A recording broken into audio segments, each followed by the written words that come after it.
महासाथ म्हणू, पण महामारी असं नको म्हणायला. आणि तर मुळामध्ये हे आणि हे महामारी आपण ज्याला म्हणतो, जे मोठं महासंकट आहे, त्याची सुरुवात मागच्या वर्षी झाली. आता ही दुसरी लाट का आली असं आणि आपल्याकडे काय होतं की अनेक लोक, आणि तुम्ही सुद्धा तुमचा अनुभव असेल की काही काही लोकांना कितीही सांगितलं तर ऐकतच नाहीत.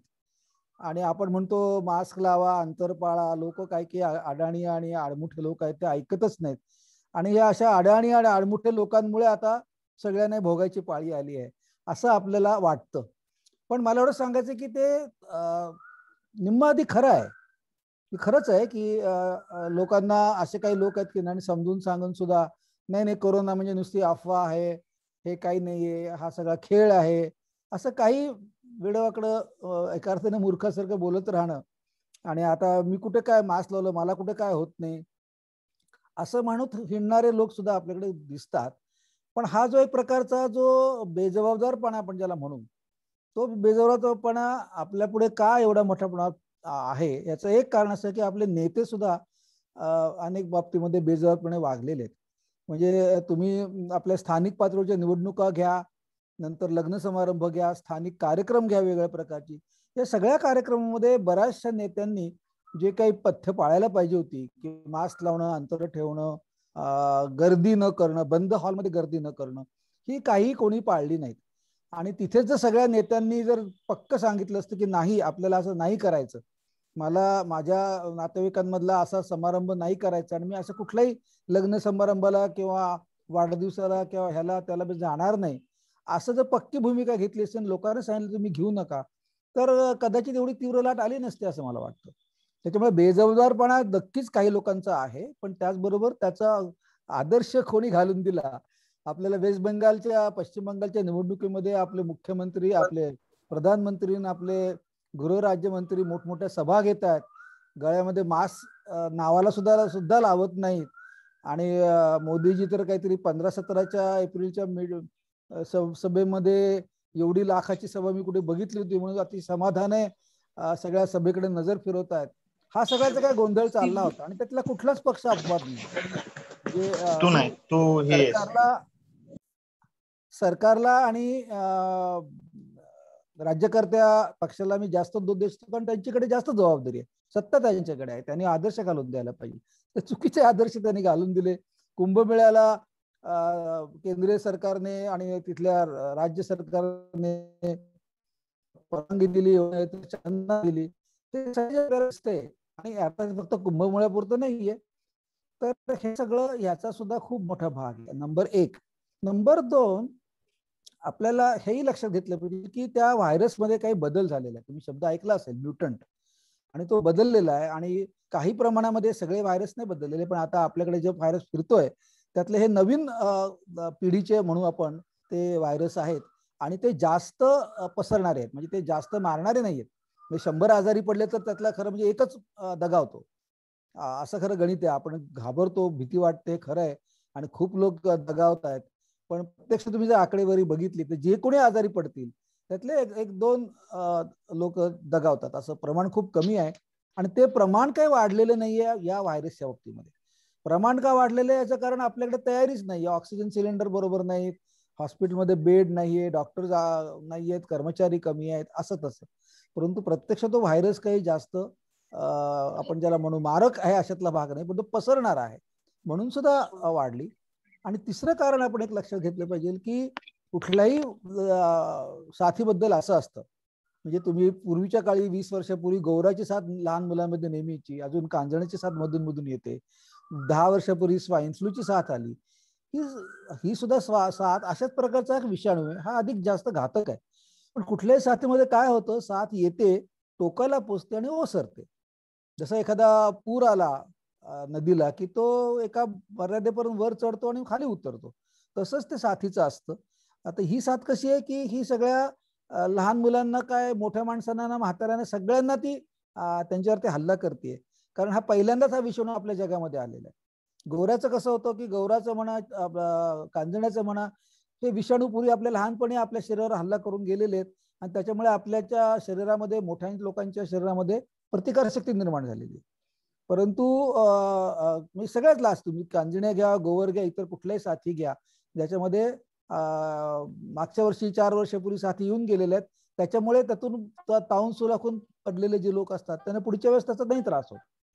तर तसं इथे नाहीच, पहिलीच साथ असल्यामुळे त्याचा जोर हा जास्त होता. आणि म्हणून सुद्धा असं आहे की आता गणित असं सांगतं की आपल्या देशात 140 कोटी लोक जवळजवळ आहेत, 138 कोटी. त्याच्यातले निदान 70-80 कोटी लोकांना जोपर्यंत लागण होत नाही तोपर्यंत ही साथ अशीच चालू राहणार आहे. ती लगेच अशी जादूसारखी जाणार नाहीये. डिसेंबर एंड पर्यंत कदाचित पुढच्या वर्षापर्यंत चालू राहणार आहे. फक्त ही जी लाट आलेली आहे ही लाट एवढ्या मोठ्या प्रमाणे यायला नको होती की त्याची एवढी तीव्र लाट येईल हे खरं आपल्याला कोणालाच वाटलं नव्हतं. लाट येणार दुसरी असं होतं. निर्णय तज्ज्ञांनी ते सांगितलं होतं, सरकारच्या स्वतःच्या समितीने सांगितलं होतं. परवाच तो एक अहवाल आलेला आहे की आपली जी ज्याला आपण स्टँडिंग पार्लमेंटरी कमिटी नावाची कमिटी असते, संसदीय समिती असते, या संसदीय समितीमध्ये सगळ्या प्रकारच्या पक्षांचे लोक असतात. अनेक ते तज्ज्ञ लोकांना बोलवतात आणि ते सगळे मिळून त्या लोकांनी एक अधिकृत अहवाल तयार केला होता. तो फेब्रुवारीमध्येच त्यांनी, म्हणजे ही लाट सुरू व्हायच्या आधीच तो त्यांनी मांडला होता राज्यसभेमध्ये. त्यात त्यांनी अगदी स्पष्ट म्हटलं होतं की इंग्लंड, अमेरिका, युरोप या सगळ्या ठिकाणी ही दुसरी लाट येऊन गेलेली आहे आणि आपल्याकडे सुद्धा याची बऱ्यापैकी शक्यता आहे. त्याच्यामुळे आपण सगळी तयारी केली पाहिजे. त्याच्यामुळे असं काही आपल्याला माहित नव्हतं ना, अचानक अंगावर कोसळली वगैरे असं काही झालेलं नाही. तज्ज्ञ लोकांना माहित होतं, त्यांनी सरकारला सांगितलं होतं. सगळं हे ऑक्सिजन कमी पडेल हे सुद्धा सांगितलं होतं. पण त्याचं सगळं लक्षात घे, जी काही तयारी करायला पाहिजे ती तयारी सुद्धा सरकारने केली नाही. असं म्हणून सुद्धा ही लाट आपल्याकडे आलेली दिसते. तर शेवटी ते आता आपल्या माथ्यावर बसलेली आहे. आता या आपल्याकडे आपण आशा वर्कर म्हणून किंवा नागरिक म्हणून आता आपण ह्याच्या पुढे काय करायला पाहिजे, पुढे काय होणार आहे? तर पुढे काय होणार आहे तुम्ही मला विचारलं तर वेगवेगळे तज्ज्ञ असं सांगतात की साधारणतः मे अखेरी ही लाट ओसरेल. म्हणजे अजून एक महिनाभर हे सगळं मृत्यूचं थैमान चालू राहणार आहे. ही वाईट गोष्ट आहे, पण ते आपल्याला कटुसत्य पचवायला लागेल. कोणी म्हणतं 15-20 मे पर्यंत जाईल, कोणी म्हणतं मंथ एंड पर्यंत चालेल. पण म्हणजे हे लगेच 8-10 दिवसामध्ये जाणार नाही आणि हा आलेख वाढतच जाणार आहे. म्हणजे काही लोक म्हणतात की आता रोज सध्या 3000 लोक मृत्यू बघतायत, तर रोज 5000 लोक दगावणं इथपर्यंत कदाचित ही लाट वाढेल सुद्धा. आणि दररोज 6-7 लाख लोक आजारी पडणं, त्यातले 5-1000 लोक दगावणं, हे सगळं आपल्याला मे अखेरीपर्यंत चालू राहील असं अनेक तज्ज्ञांचं म्हणणं आहे. त्यामुळे एक महिना आपल्याला अगदीच मोठ्या काळजीचा आहे. खूप मोठी काळजी घेऊन आपल्याला हे सगळं करावं लागणार आहे, हे आपल्याला पक्कम ध्यानात राहायला पाहिजे. मग आता राहिलं असं की तुमच्या एक चांगली गोष्ट मला कळाली की तुम्ही सर्व आशा कार्यकर्त्यांनी आणि आशा वर्कर्सनी लसीचे 2 डोस पूर्ण केलेले आहेत. कारण सुरुवातीला अनेक लोकांना ही लस घ्यावी की नाही असं मनामध्ये वाटत होतं. कारण त्याला कारणही होतं की या लसीमुळे लाखामध्ये एखाद्याला खूप तीव्र रिॲक्शन येते. हे खरं आहे. लाख, 5 लाख, 10 लाखामध्ये तीव्र रिॲक्शन येते. आणि साधारणतः असा अंदाज आहे की 10 लाख लोकांमध्ये एका माणसाचा या व्हॅक्सिनमुळे मृत्यू सुद्धा होतो. म्हणजे व्हॅक्सिनमुळे काहीही होत नाही, 100% निर्धोक, हे सगळं खोटं आहे. पण जगातली कुठलीच लस ही 100% निर्धोक नसते. काहीतरी त्याला कमी जास्त त्रास होतो. आता आपण सगळेजण लसीकरणाच्या कार्यक्रमात सामील होतो. आपण ट्रिपलच्या लसी देतो. आता गौराची लस दिली जाते. त्याच्यामध्ये मुलांना ताप येणं, अमुक कोणाला झटके येणं असं सुद्धा होतं. आणि अगदी केव्हा तरी 10-20 लाखामध्ये एखादं मूल दगावू सुद्धा शकतं. त्याच्यामुळे पण असा प्रश्न आहे, मग तुम्ही जर गणित मांडलं तर या कोविड आजारामुळे मरण्याचं प्रमाण किती आणि लसीमुळे मरण्याचं प्रमाण किती, असं तुम्ही जर गणित, मी मग ते गणित एका लेखामध्ये मांडलेलं आहे. तर त्याच्यामध्ये मी असं मांडलंय की जेवढे काही मृत्यू झाले आणि जे कोविडच्या लसीमुळे झालं असं म्हटलं जातं, ते समजा आपण सगळं मान्य केलं, 70 जण गेले साधारणतः. आपण हा महिना एप्रिल मे आहे ना, तर मार्च अखेरी साधारणतः लसीमुळे 70 लोक दगावले असं वेगळे रिपोर्ट होते. आता ते लस दिल्यानंतर 8 दिवसामध्ये गेले अचानक. आता ते अनेक लोकांना काही करायचं हार्ट अटॅक असा सुद्धा येतो ना.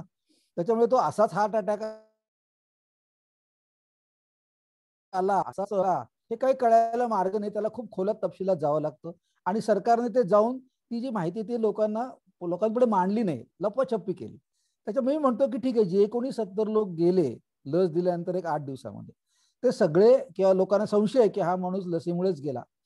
तर असे सगळे संशय खरे असं म्हटलं, 70चे 70 लोक लसीमुळे गेले असं म्हटलं, तर ते आपण जर आकडे काढले आणि मग कोविड आजारामुळे किती जण दगावले हा जर आकडा काढला, तर मी ते गणित असं मांडलेलं आहे की लसीमुळे दगावण्याचा जो धोका आहे त्याच्या शेकडो पट धोका हा आपल्याला कोविड आजारामुळे दगावण्याचा धोका आहे.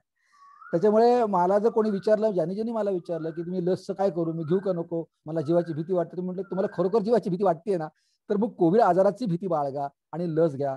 लसीमुळे काहीही शक्यतो 10 लाखामध्ये एखाद्याच्या कोणाच्या जीवावर बेतलं तर बेततं, परंतु तसं तर आपण कशाचीच खात्री जाऊ शकत नाही ना.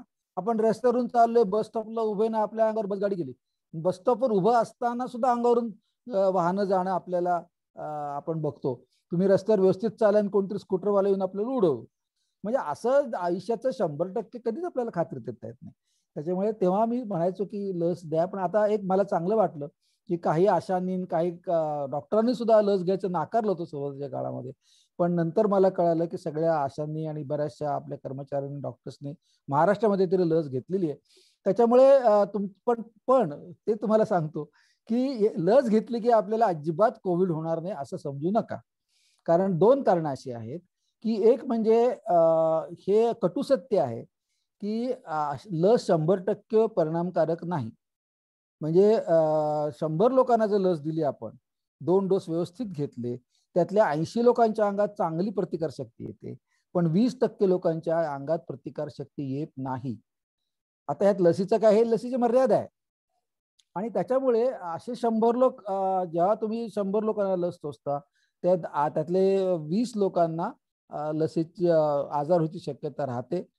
मग ते कधी कधी आजारी पडतील किंवा नाही पडणार, कारण त्यांच्यापर्यंत विषाणू पोहोचला पाहिजे. आणि एक लक्षात घ्या की विषाणू जरी तुमच्या शरीरामध्ये शिरला तर सगळे लोक आजारी पडत नाहीत. 100 लोकांच्या शरीरामध्ये जर विषाणू शिरला तर त्यातल्या 25 लोकांना कळत सुद्धा नाही की आपल्या अंगात विषाणू शिरला होता आणि आता आपण बरे झालो. त्याच्यामुळे 100पैकी 25 लोकांना कळत सुद्धा नाही की विषाणू शिरला. काही लोकांना 25 लोकांना उगी एके दिवशी अंग दुखलं, थोडंसं थकवा आला, थोडासा खोकला आल्यासारखं झालं, 1-2 दिवस बरे होतात. म्हणजे जवळजवळ आजारी पडल्यापैकी कोविड विषाणू ज्यांना लागण होते त्यातले जे 40-50% लोकांना फारसं काही कळत सुद्धा नाहीये. त्याच्यामुळे तुमच्यापैकी काही लोकांना विषाणू लागण होऊन सुद्धा गेली असेल. त्याच्यामुळे मला काय वाटतं की असं म्हणून 100% निर्धास्त न राहता मास्क लावणं, अंतर बाळगणं, घरी गेल्यावर हात धुणं, हे आपल्याला म्हणजे वारंवार तुम्ही आता गृहबट्टी देता, नवीन घरात गेलं तर साबणाने हात धुवा. मी तुम्हाला असं सांगेन की जिथे सोय ते साबणाने हात धुवा, सॅनिटायझरच्या मागे लागू नका. कारण जिथे पाण्याची आणि साबणाची सोय नाहीये तिथेच फक्त सॅनिटायझर वापरा. कारण सारखा सॅनिटायझर वापरून वापरून वापरून आपल्या हाताची कातडी त्याला एक प्रकारचा कोरडेपणा येतो आणि त्यातून एक प्रकारची ॲलर्जी सुद्धा निर्माण होऊ शकते.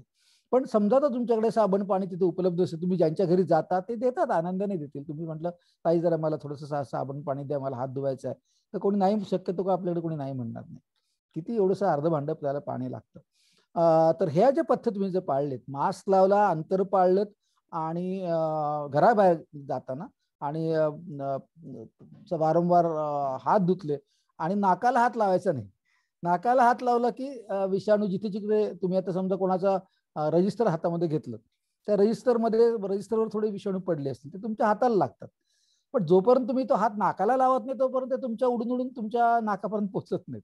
पण तुम्ही जर नाकाला मास्क सारखा करायसाठी सारखा नाकाला हात लावत बसलात तर निश्चित तुमच्या नाकापाशी येऊन पोहोचतात. आणि म्हणून नाकाला हात लावू नका आणि म्हणून वारंवार हात धुवा असं आपण सांगतो. हँडग्लोव्ज घालायची काडीची आवश्यकता नाहीये.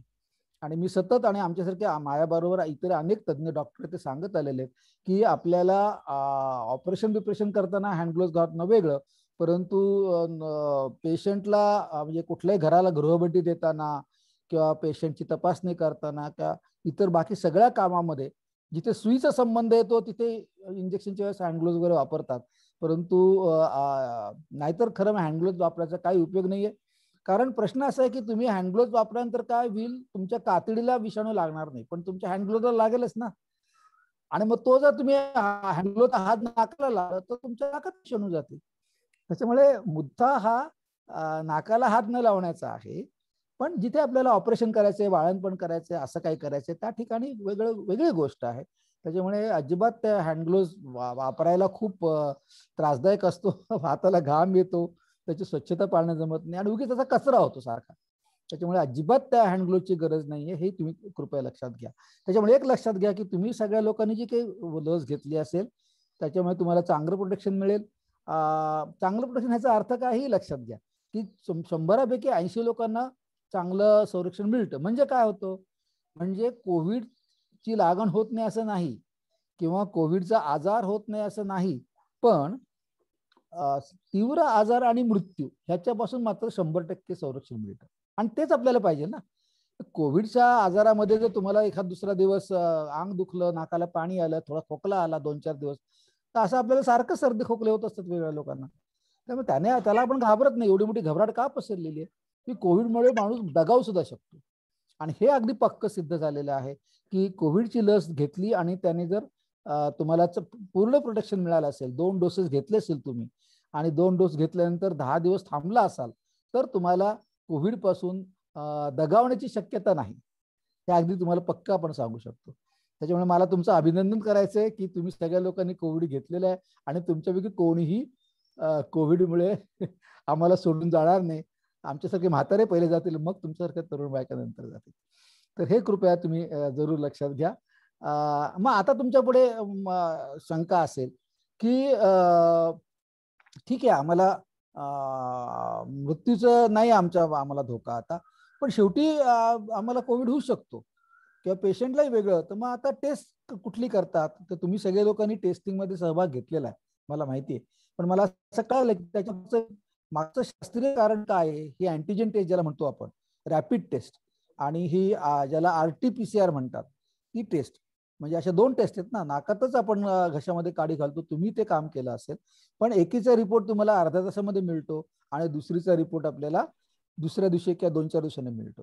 ह्याच्यामध्ये काय फरक आहे की तुम्हाला स्वतःला कळण्यासाठी आणि तुम्ही ज्या लोकांबरोबर संपर्क साधाल, बोलाल, तुम्ही लोकांना घरभेटी देता, बोलता, कदाचित तुम्हाला टेस्ट करायला सांगतात, लावतात, त्याच्याबद्दल लोक तुम्हाला कदाचित प्रश्न विचारत असतील, तर तुम्हाला ही गोष्ट स्पष्ट पाहिजे की काय नेमकं त्या टेस्टमध्ये फरक आहे आणि ते का सांगतात. तर एक लक्षात घ्या की ही जी ताबडतोब आपल्याला रिझल्ट देणारी टेस्ट आहे, त्याला आपण रॅपिड टेस्ट असं म्हणू. तर त्या रॅपिड टेस्टचा फायदा काय, ते शब्दच सांगतो. रॅपिड म्हणजे लवकर, की त्याचा रिझल्ट हा अर्ध्या तासामध्ये मिळतो. आणि त्याच्यामुळे जेव्हा तुम्हाला आपल्याला त्या एखाद्या विशिष्ट व्यक्तीला लागण झाली आहे की नाही हे अगदी अर्ध्या तासामध्येच जर तुम्हाला जेव्हा पाहिजे असतं, तेव्हा ह्या टेस्टचा फार मोठा उपयोग आहे. म्हणजे कसं आहे की समजा एखाद्या माणसाला ऍक्सिडेंटमुळे पाय मोडला, काहीतरी झालं, एखाद्याला हार्ट अटॅक आला किंवा कोणतरी बाकी मेंदूचा स्ट्रोकून बेशुद्ध पडला, की गरोदरबाई आधीच बाळंत व्हायला लागली, काही अनेक तातडीने हॉस्पिटलमध्ये जायची पाळी आली कुठल्याही कारणामुळे. तर जेव्हा तुम्ही हॉस्पिटलमध्ये जाता तेव्हा तुम्हाला त्या ज्या माणसाला ऍडमिट करायचंय त्याला कोविडच्या वॉर्डमध्ये ठेवायचं का बिगर कोविडच्या वॉर्डमध्ये ठेवायचं, असा डॉक्टरांना प्रश्न असतो. आणि म्हणून मग ती टेस्ट लगेच जर केली तर कळतं. नाही तर काय होतं, समजा एखाद्या माणसाला आपल्याला माहित नाही कोविड आहे की नाही, मग तुम्ही त्याला कोविड असेल बाबा, कोविडचाच असेल असं समजून कोविडमध्ये वॉर्डमध्ये ठेवून दिलं, तर त्या बिचाराला जो कोविड नसताना तुम्ही जर कोविडच्या वॉर्डमध्ये ठेवलं तर त्याला बिचाराला कारण नसताना कोविडची लागण होईल. आणि समजा तुम्ही त्याला कोविड नाही म्हणून तुम्ही जर त्याला ठेवलं, म्हणजे दोन्ही पद्धतीने त्याचा आपल्याला तुम्हाला कल्पना येईल की तोटा होतो. त्याच्यामुळे मग आपल्याला कळलं पाहिजे की त्याला कोविड आहे, कोविडची लागण झाली आहे की नाही, त्याप्रमाणे आपण त्याला कुठल्या वॉर्डमध्ये ठेवायचं, कुठे ठेवायचं ठरू शकतो. तेव्हा या टेस्टचा उपयोग आहे. लगेच रिझल्ट पाहिजे असतो तेव्हा. मग मग तोटा काय या टेस्टचा? या टेस्टचा तोटा असा आहे की ती पुरेशी संवेदनशील नाही. म्हणजे 100 लोकांना कोविड लागण झाली असेल आणि त्या 100 लोकांमध्ये आपण जी रॅपिड टेस्ट केली, तर 100 लोकांना लागण असून सुद्धा त्यातल्या फक्त 50 लोकांचा रिपोर्ट पॉझिटिव्ह येईल आणि उरलेल्या 50 लोकांना ते पॉझिटिव्ह आहेत पण त्यांचा रिपोर्ट निगेटिव्ह येईल, चुकीचा रिपोर्ट येईल थोडक्यात. आता ह्याला काय कोणी जबाबदार नाही, त्या टेस्टची मर्यादा आहे.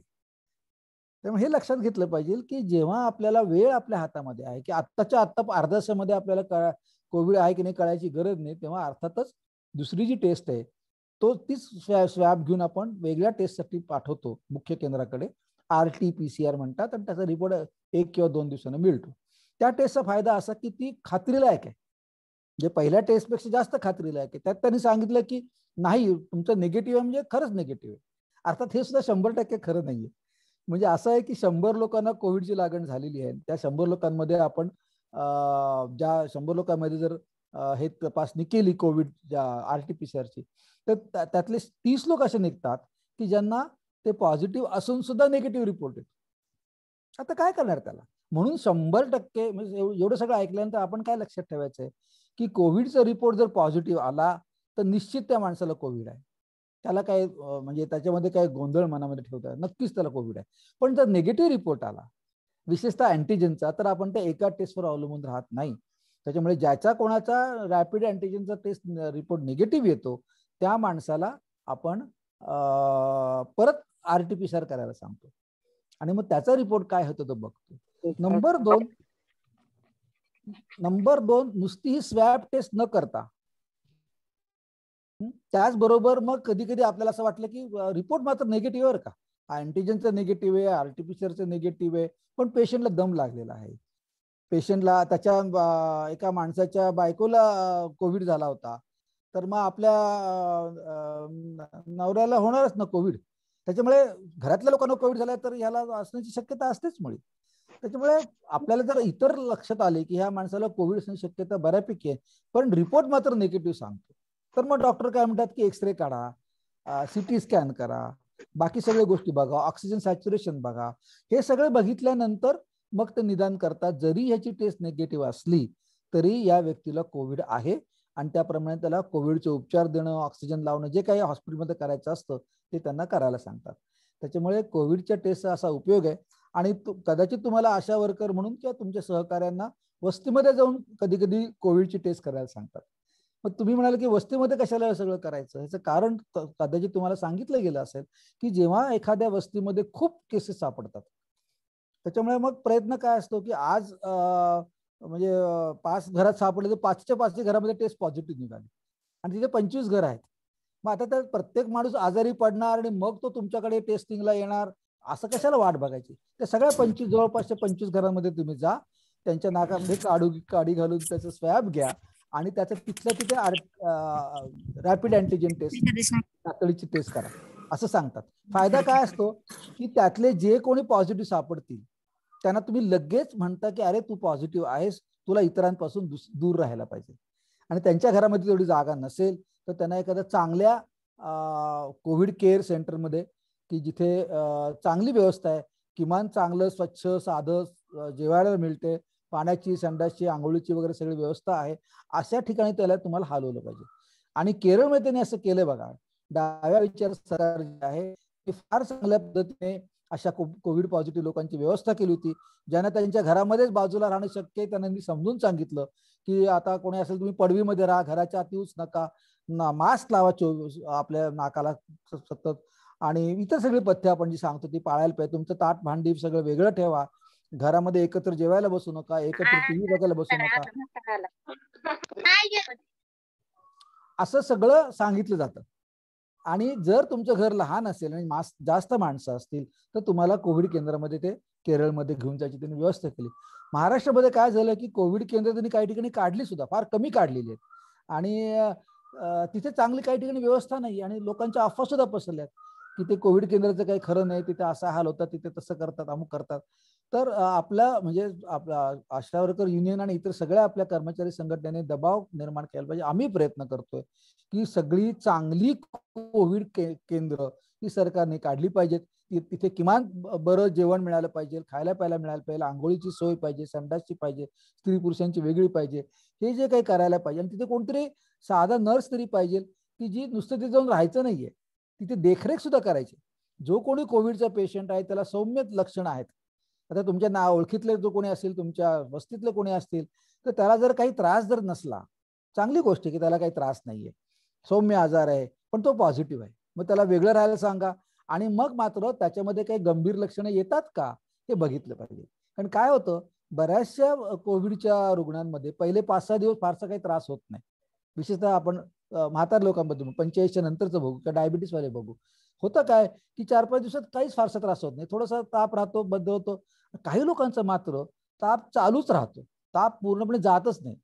म्हणतात काय विशेष काय नाही, थोडंसं अंग गरम आहे, थोडंसं अंग, आपण थोडंसं अंग गरम आहे हे सतत जर तुम्हाला 5-6 दिवस राहिलं तर त्याचा अर्थ काहीतरी गडबड आहे असं समजलं पाहिजे. आणि मग काय होतं, अचानक 7व्या दिवशी त्या माणसाला दम लागायला लागतो.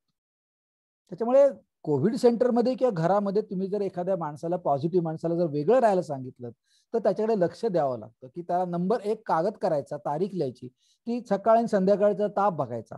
त्याने स्वतःने बघितलं, थर्मामीटर जरी तुमच्याकडे नसला, पाहिजे थर्मामीटर, पण समजा नसला तरी माणसाला ताप आहे की नाही कळतं, तिथे टिक मार्क करून ठेवायची, ताप आहे नाही. नंबर 2, आता तुम्ही अशा वर्करांना तुम्ही प्रशिक्षण मिळालं असेल, जिथे शक्य आहे तिथे माणसाचा श्वसनाचा वेग मोजायचा. खरं कुठल्याही शाळेत 7वी पास झालेला माणूस, व्यक्ती, शाळेतली पोरगी सुद्धा 5वी पास झालेली आपल्या आईचा, वडिलांचा, कोणाचा काका मामाचा श्वसनाचा दर मोजू शकते. सोपं आहे ते, एकदा दाखवलं की करता येतं. पोट वर खाली कसे होते आता मी आता सांगू शकणार नाही, पण श्वसनाचा दर मोजायचा, या 2 गोष्टी करणे शक्य आहे. आणि मग त्याच्यामध्ये जर काही गडबड झाली की श्वसनाचा वेग जर 24 पेक्षा जास्त झाला मिनिटाला आणि आपल्याला दम लागतो असं वाटायला लागलं तर मात्र ताबडतोब आपल्याला काहीतरी वैद्यकीय मदत घेतली पाहिजे. आणि मग ते पल्स ऑक्सिमीटर म्हणून जे तुम्ही ऐकलं असेल की ते जे एक उपकरण मिळतं पल्स ऑक्सिमीटर, ते खरं सगळ्या आशांना सरकारने दिलं पाहिजे. खराब झालं असेल तर नवीन त्यातले सेल घालून दिले पाहिजेत, ते अतिशय महत्वाचं आहे. आणि दिवसातून 2दा तरी आपल्याला पल्स ऑक्सिमीटरवर त्याचं ऑक्सिजन बघितलं पाहिजे. कारण पेशंटला जेव्हा एकदम भयंकर दम लागतो आणि धापच लागते तेव्हा त्या हॉस्पिटलमध्ये धावपळ करण्यात नेण्यात उशीर झालेला असतो. त्याच्यामुळे जर त्या व्यक्तीचं ऑक्सिजनची पातळी ही 90च्या खाली घसरली, 94च्या खाली घसरली तर आपल्याला त्याला ताबडतोब हॉस्पिटल नेण्याची सोय करायला पाहिजे. आणि ते सुद्धा करायला आणखी एक मुद्दा, कारण तुम्ही नुसते नागरिक नाहीत, तुम्ही आशा वर्कर्स आहात, तुम्हाला वैद्यकीय प्रशिक्षण काही प्रमाणात मिळाले, म्हणून तुम्हाला एक नवीन मुद्दा मी सांगणार आहे की जो डॉक्टर्सना शिकवलेला असतो तो, त्याच्यामध्ये मुद्दा असा आहे की तुमच्या हातात जर पल्स ऑक्सिमीटर असेल तर तुम्ही पहिले पल्स ऑक्सिमीटरने रिडिंग घ्या. ते अगदी सोपं असतं, ते आकडा तुम्हाला स्क्रीनवर दिसतो, तुमच्यात अनेक लोकांनी घेतलं सुद्धा असेल. आणि मग त्या माणसाला 6 मिनिटं चालायला सांगायचं घरातल्या घरात. जसं आपण भाजी मार्केटला जसं जातो, घरात चक्कर शतपावली करतो, तसं साधं नेहमीसारखं चालायचं. आणि 6 मिनिटं पूर्ण झाली की परत त्याचं ऑक्सिजनवर रिडिंग घ्यायचं ऑक्सिमीटरवर. आणि त्या रिडिंग मध्ये जर खूप फरक पडला, म्हणजे तो पहिल्यांदा 99 होता, आता 94च्या खाली गेलं, पहिले 96 होतं, आता 92 झालं, असं जर तो 4 डिग्रीने फरक पडला तर मात्र डॉक्टरांना लगेच सांगितलं की डॉक्टर या पेशंटचं रीडिंग एकदम 4 पेक्षा जास्त खाली येते 6 मिनिटं चालल्यानंतर, याचं काहीतरी भानगड आहे.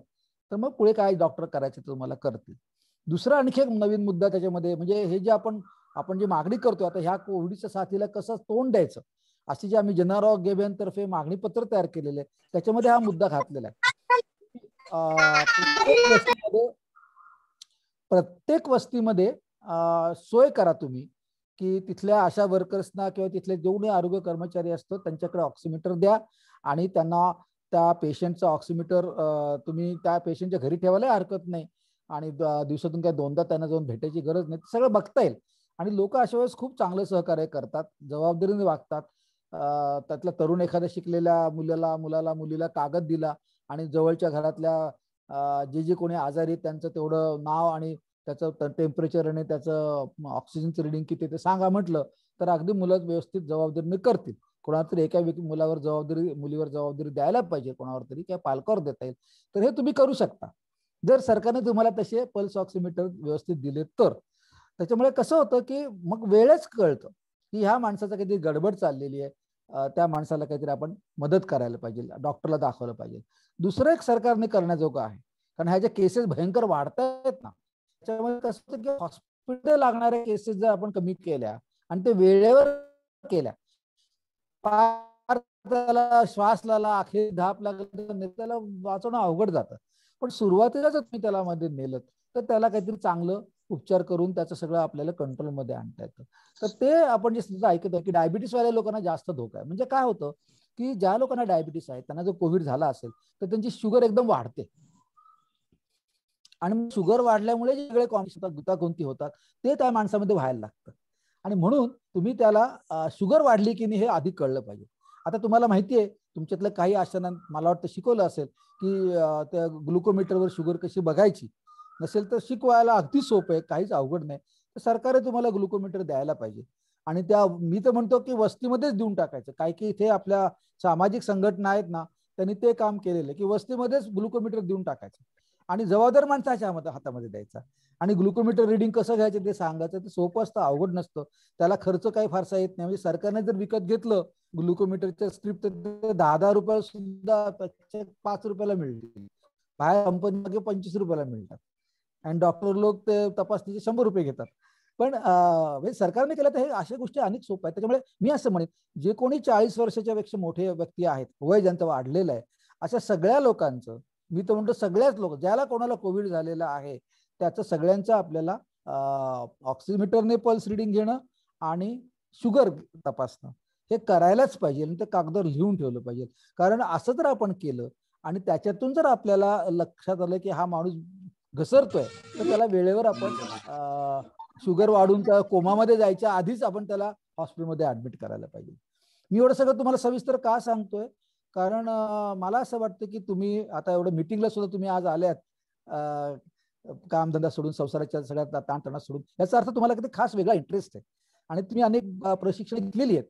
त्याच्यामुळे 4 गोष्टी तुमच्यासारख्या व्यक्तीला जर नीट सांगितल्या तर मला अगदी पक्की खात्री आहे की ते तुम्ही स्वतः समजून घ्याल, स्वतः संधी मिळाली तर तुम्ही ते अंमलात आणाल आणि इतर 4 लोकांना सांगाल. म्हणून मी तुम्हाला 2 नवीन मुद्दे सांगतोय की कोविड झालेल्या माणसाला नुसतं वेगळं करून पुरत नाही, तर त्याला घरामध्ये किंवा संस्थाच्या केंद्रामध्ये वेगळं करा, त्याचं ऑक्सिजन बघत राहा, नाहीच जमलं तर निदान श्वसनाचा दर मोजा, तो 24 पेक्षा झाला तर ताबडतोब वैद्यकीय केंद्राला कळवा आणि शुगर शक्यतो बघा.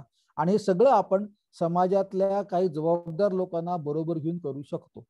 आणि हे जर आपण केलं आणि अगदी वेळेवर जर आपण एखाद्या माणसाला हॉस्पिटलमध्ये ऍडमिट केलं तर तो जगण्याची आणि त्याच्यावर उपचार करण्याची क्षमता वाढते.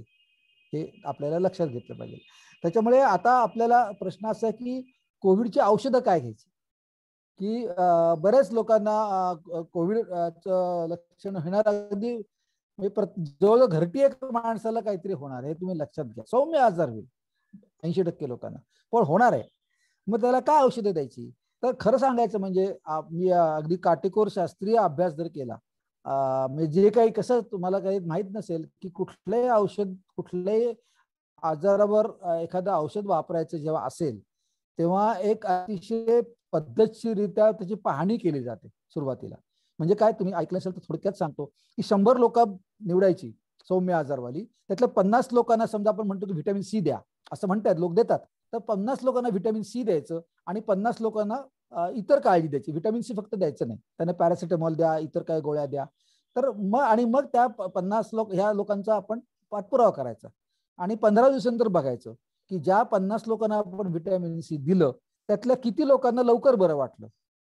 ते आपल्याला साध्या पेन्सिलने कागदावर सुद्धा मोजून ठेवलं तर कळतं की काही लोक 4 होतात, काही 15 होतात. ते सगळं आपण नोंदणी केल्या आणि तुम्हाला जर असं आढळलं की व्हिटॅमिन सी ज्या लोकांना दिलेला आहे अशा लोकांना त्यांचा आजार हा 10 दिवसाच्या ऐवजी 5 दिवसातच आटोपतो, सरासरी बघितलं तर, किंवा 7 दिवसाच्या 3 दिवसातच आटोपतो. तर तुम्ही म्हणाल की ठीक आहे, व्हिटॅमिन सी दिल्यामुळे तो आजार सौम्य राहतो आणि 2-4 दिवस लवकर आटोपतो. तुम्हाला समजा असं आढळलं की हे 50 पैकी एकालाही हॉस्पिटलला पाठवावं लागलं नाही आणि ज्या लोकांना व्हिटॅमिन सी दिलं नाही त्यातले 50 पैकी 2 लोकांना हॉस्पिटलमध्ये पाठवावं लागलं आणि त्यांच्यातल्या बऱ्याच लोकांचा आजार लांबला, असा काही तुम्हाला फरक जाणवला तर मग शास्त्रज्ञ काय म्हणतात की आम्ही याचा पद्धतशीररित्या अभ्यास केलेला आहे आणि आता आमच्या असं लक्षात आलेलं आहे की व्हिटॅमिन सीचा उपयोग आहे. त्याच्यामुळे हे तुम्हाला सध्या जे दिलं जातंय, सरकारी योजनेत सुद्धा दिलं जाते, खाजगीवाले तर देतात की कोणी ॲझिथ्रोमायसिन देते, कोणी सेफिक्झाईम देते, कोणी काय देते, कोणी vitamin C, zinc, vitamin D सगळं देत आहेत. आणि मी अगदी खात्रीपूर्वक मी जाहीरपणे सांगू इच्छितो की यापैकी कुठल्याच औषधामुळे कोविडचा आजार लवकर बरा होत नाही. हे शास्त्रज्ञ सांगतात, मी सांगत नाही. त्याच्यामुळे माझ्या मते ह्यातलं काहीही द्यायची काही गरज नाहीये. हे सगळे पैसे आणि सगळं वाया जातं. उगीच जास्त औषध खाऊन पोटाला त्रास होऊ शकतो. आता मी असं म्हणेन की लोकांच्या मनाच्या समाधानासाठी तुम्ही समजा व्हिटॅमिन सी ची थोडीशी गोळी दिली तर एवढं काय बिघडणार नाही. एखादी टॉनिकची गोळी दिली तर काय बिघडणार नाही. व्हिटॅमिन डी बद्दल खूप बोललं जातं की व्हिटॅमिन डी द्यायला पाहिजे. तर मी असं म्हणेन की आपल्या देशामध्ये बऱ्याच लोकांना ड जीवनसत्वाचं कमतरता असते. तुम्ही सुद्धा अशा वर्कर्सना आपण जर बघितलं तर अनेक लोकांना जरी उन्हातानात हिंडत असला तुम्ही तरी ड जीवनसत्वाची कमतरता आढळते. त्याच्यामुळे देऊन टाकलं एखादं व्हिटॅमिन डी गोळी तर काय बिघडणार नाही, तोटा होणार नाही असं मी तुम्हाला म्हणतो. परंतु काय होतं की तुम्ही त्यातले जे व्हिटॅमिन दिले जातात, व्हिटॅमिन डी दिलं जातं, व्हिटॅमिन सी दिलं जातं, बी कॉम्प्लेक्स दिलं जातं, हे काही माझ्या मते माझ्या म्हणजे विज्ञान असं सांगतं की कोविड आजार लवकर होण्यासाठी त्याचा काहीही उपयोग नाही. नाही दिलं तर काहीही बिघडणार नाही, पण तोटा काही होणार नाही, मग द्यायला हरकत नाही जर सरकारच्या पैशाने आपण देत असू तर. पण एखादा गरीब माणूस आहे, त्याला परवडत नाही, अशा माणसाला जर तुम्ही ही सगळी औषधं लिहून दिली तर ते 200-300 रुपये त्यामध्ये लागतात.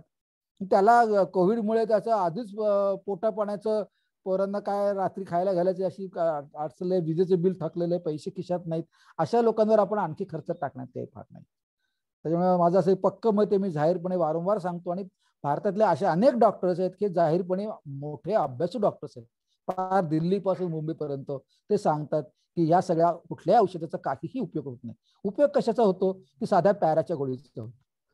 पॅरासिटामॉलची गोळी जी आहे ती गरजेप्रमाणे द्यायची. ती तुम्हाला कशी द्यायची मी सांगतो, माहिती मी काय परत सांगत नाही. चांगल्या दिवसातून 3-4 वेळा द्यायला हरकत नाही. मोठ्या माणसाला पाणी भरपूर प्यावं एवढंच त्याच्यामध्ये भाग आहे. खोकला आला तर मात्र खोकल्याची एक वेगळी गोळी मिळते, ती मी तुम्हाला सांगत नाही, तुमचं नाव लक्षात राहणार नाही. खरी उपयोगी गोळी असते ती खरं सरकारने द्यायला पाहिजे. त्याचं ॲलेक्स नावाचं ब्रँड आहे, ALEX, ॲलेक्स अशा जे नावाची ब्रँडची. त्याने कसं होतं, कोरडा खोकला तात्पुरता थांबतो. पूर्वी आपल्याकडे ग्लायकोडिन म्हणून औषध मिळायचं बघा, ग्लायकोडिन, त्याच्यामध्ये कोडिन नावाचं औषध असायचं, ते आपला खोकला कमी करतं तात्पुरतं. जसं पॅराने काय होतं, तात्पुरती गोळी, ताप कमी होतो, तात्पुरतं अंगदुखी कमी होते, तसंच बाकी सगळं काम शरीरच करतं. शरीरच त्या विषाणूंवर विजय मिळतो, शरीरच त्या आजार काबूत आणतो. त्याच्यामुळे खोकल्यासाठी एखादी गोळी, तापासाठी पॅरासारखी गोळी, एवढ्या 2च गोळ्या खरं म्हणजे उपयोगी आहेत. आणि जुलाब बिलाब झाला तर साखर मीठ पाणी, ओरल रिहायड्रेशन, ORS पावडर पाणी, तुम्ही सगळे शिकलेला. याच्या पलीकडे मी ह्याचा बाकी कशाचा काय उपयोग होत नाही. माझ्या स्वतःच्या घरात कोणाला समजा झालाच कोविड तर मी या 3 गोष्टी सोडून दुसरं काहीही देणार नाही. ते विषाणू मारण्यासाठी काही लोक औषध देतात, ते खूप महागडं असतं.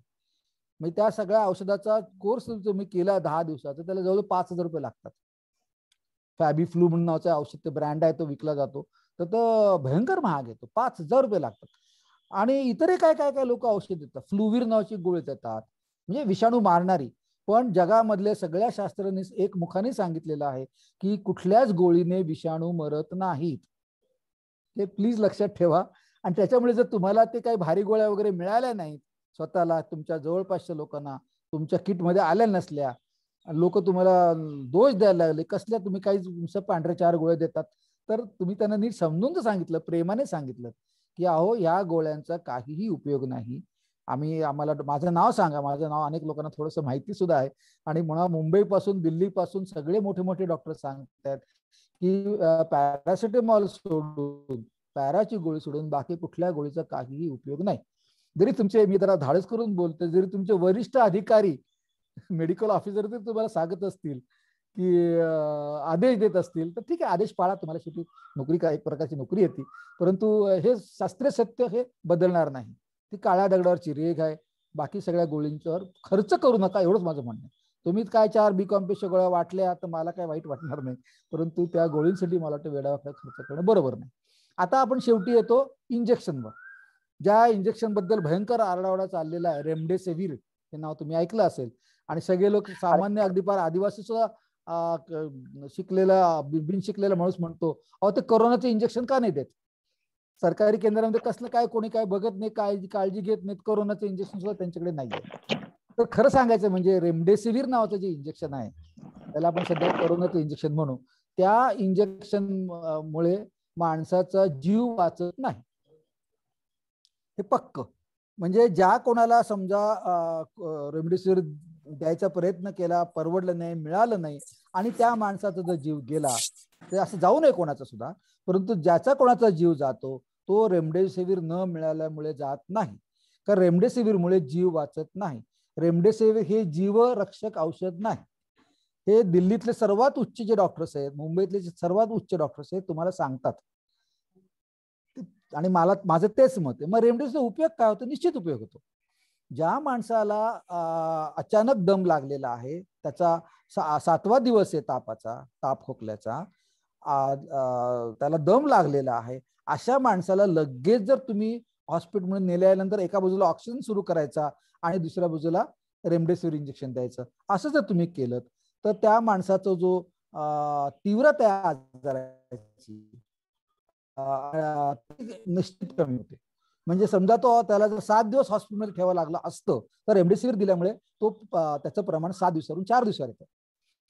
त्याच्यामुळे रेमडेसिवीर महाग असतं आणि त्याला खर्च येत असला आणि सध्याचा तुटवडा असला तरी अशा लोकांना की ज्यांना ज्याचा 7वा दिवस आहे आणि ज्यांना कालपासूनच किंवा सकाळपासून दम लागायला लागलेला आहे, अशा माणसाला ते ऍडमिट करून इंजेक्शन द्या. घरी बिरी द्यायचा अजिबात प्रश्न येत नाही, देता कामा नये, कारण त्याने हृदयावर काय आणि वेगवेगळ्या गोष्टीवर वाईट परिणाम होऊ शकतात. मी ऐकलं असेल, कारण तुम्ही वर्कर म्हणून काम करता, डेक्झा नावाचं एक इंजेक्शन दिलं जातं. ते अतिशय म्हणजे रेमडेसिवीर पेक्षा ते जास्त गुणकारी आहे.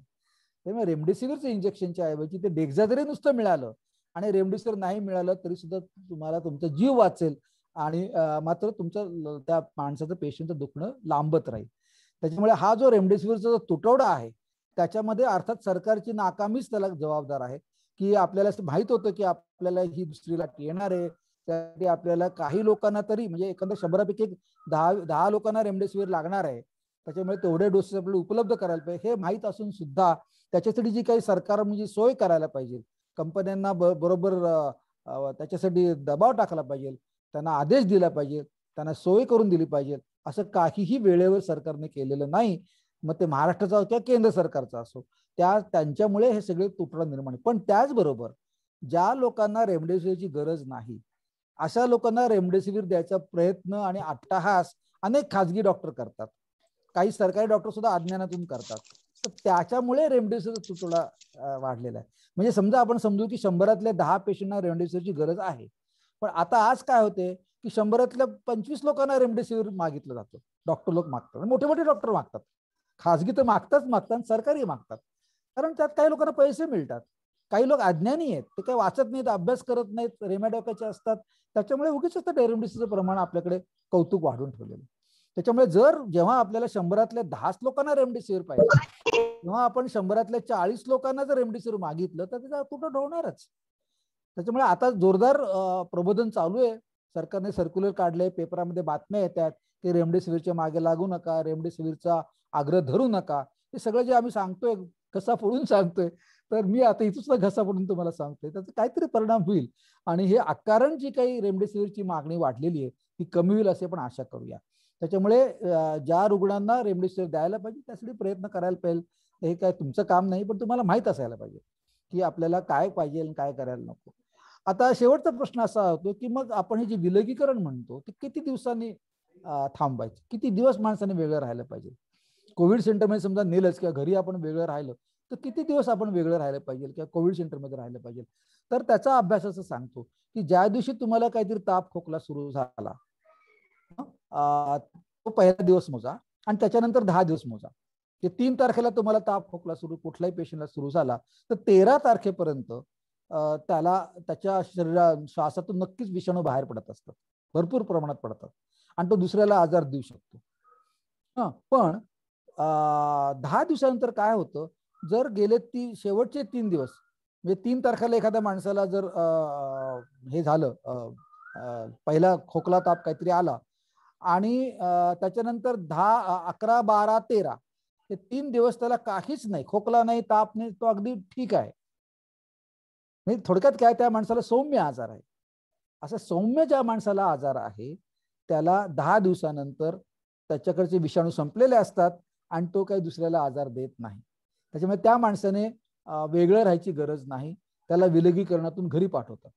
आणि मग लोक काय म्हणतात की मग त्याला टेस्ट नाही केली तरी घरी पाठवून दिली. पाते असतात ना आम्ही त्याला. काही लोक काय म्हणतात की अहो ते टेस्ट न करता तसं घरी पाठवून द्या. काय सरकारची माणसं, खरं तसं नाहीये. कारण आता वरून जे दिल्लीपासून मुंबईपासून जे आदेश आले ते योग्य आहेत की ज्या लोकांना सौम्य आजार होता आणि केवळ त्यांना आपण त्यांच्यापासून इतरांना आजार पोचू नये म्हणून ऍडमिट केलं होतं किंवा बाजूला ठेवलं होतं, अशा सौम्य आजारी असणाऱ्या माणसाला त्याला जर गेले 3 दिवस काही सुद्धा खोकला ताप काही नाहीये, अशा लोकांना टेस्ट करायची गरज नाही. पूर्वी ते म्हणायचे टेस्ट करा, परंतु आता टेस्ट केल्यानंतर त्यांचं असं वारंवार लक्षात यायला लागलं की सगळेच त्याच्यातून निगेटिव्ह येतात आणि जे कोणी निगेटिव्ह येतात ते दुसऱ्याला आजार देत नाही, पॉझिटिव्ह येतात ते दुसऱ्याला आजार देत नाहीत. त्याच्यामुळे हे पक्क आहे की सौम्य आजार असलेल्या माणसाला दिवसाच्या 10व्या दिवसापासून 11व्या दिवसापासून त्याला दुसऱ्याला तो आजार देत नाही. त्याच्यामुळे त्याने दुसऱ्यापासून काही सुद्धा करायला काही सुद्धा हरकत नाही. त्याच्यामुळे हे लक्षात घ्या. बाकी तुम्हाला घरगुती उपचार जर कोणी सांगितले असतील, काय काढा करून प्या, श्वास घ्या, तर काय हरकत नाही, पण ते दिवसातून 1-2 वेळाच करा. उगी 10 वेळा गरम पाण्याची वाफ घ्यायची की ते वाफेमुळे आपला श्वासमार्ग पोळू शकतो. आणि बाकी कुठलंही आयुर्वेदिक औषध, कुठली करोना, ते काय करोनिल नावाचं काहीतरी रामदेव बाबा विकतात, ते तर म्हणजे लोकांची फसवणूकच आहे. त्या माणसाला तुरुंगातच टाकायला पाहिजे. तर अशा काय भलते सलते काहीतरी गोष्टी लोक वाटत असतात, विकत असतात, खपत असतात. आपणही आपल्या डोक्याने काहीतरी आणून देतो. ते सगळ्यांवर पैसे खर्च करायची काही सुद्धा गरज नाही. जे आवश्यक आहे ते जरूर करा. आणि जर पैसे असतील एखाद्या माणसाकडे तर त्याची रक्त तपासणी वेळेवर करून घ्या. कारण त्याला आता मी सगळी नावं सांगत नाहीत, पण त्याच्या 2 म्हणजे साधारणतः असं मी लोकांना काय सांगतो की 5व्या दिवसापर्यंत खरं म्हणजे त्याचा सगळा आजार मोरवले संपला पाहिजे. एखाद्या माणसाला सर्दी खोकला असला, ताप असला, डोकं दुखत असलं, थकवा असला, तर पहिले 2, 3, 4 दिवस त्याला ठीक आहे, ते कमी गोळ्या बिळ्या दिल्या. 5व्या दिवसापासून त्या माणसाचं सगळेच लक्षणं हळूहळू उतारायला लागली पाहिजेत. तशी जर उतारा लागली नाहीत तर त्याचं रक्त तपासणी करायला पाहिजे. कारण काय की ज्या माणसाला सतत 6 दिवस ताप येतोय, ज्या माणसाचा खोकला वाढत चाललाय किंवा थांबतच नाहीये, अशा माणसाला 8व्या दिवसापासून 7व्या दिवसापासून ऑक्सिजनची गरज लागू शकते.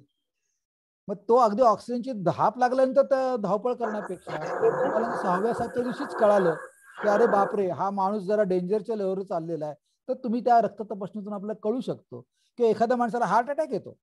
हे लक्षात घ्या की कोविडच्या आजारामुळे हार्ट अटॅक येणं, ब्रेन अटॅक येणं ह्याचं प्रमाण वाढलेलं आहे.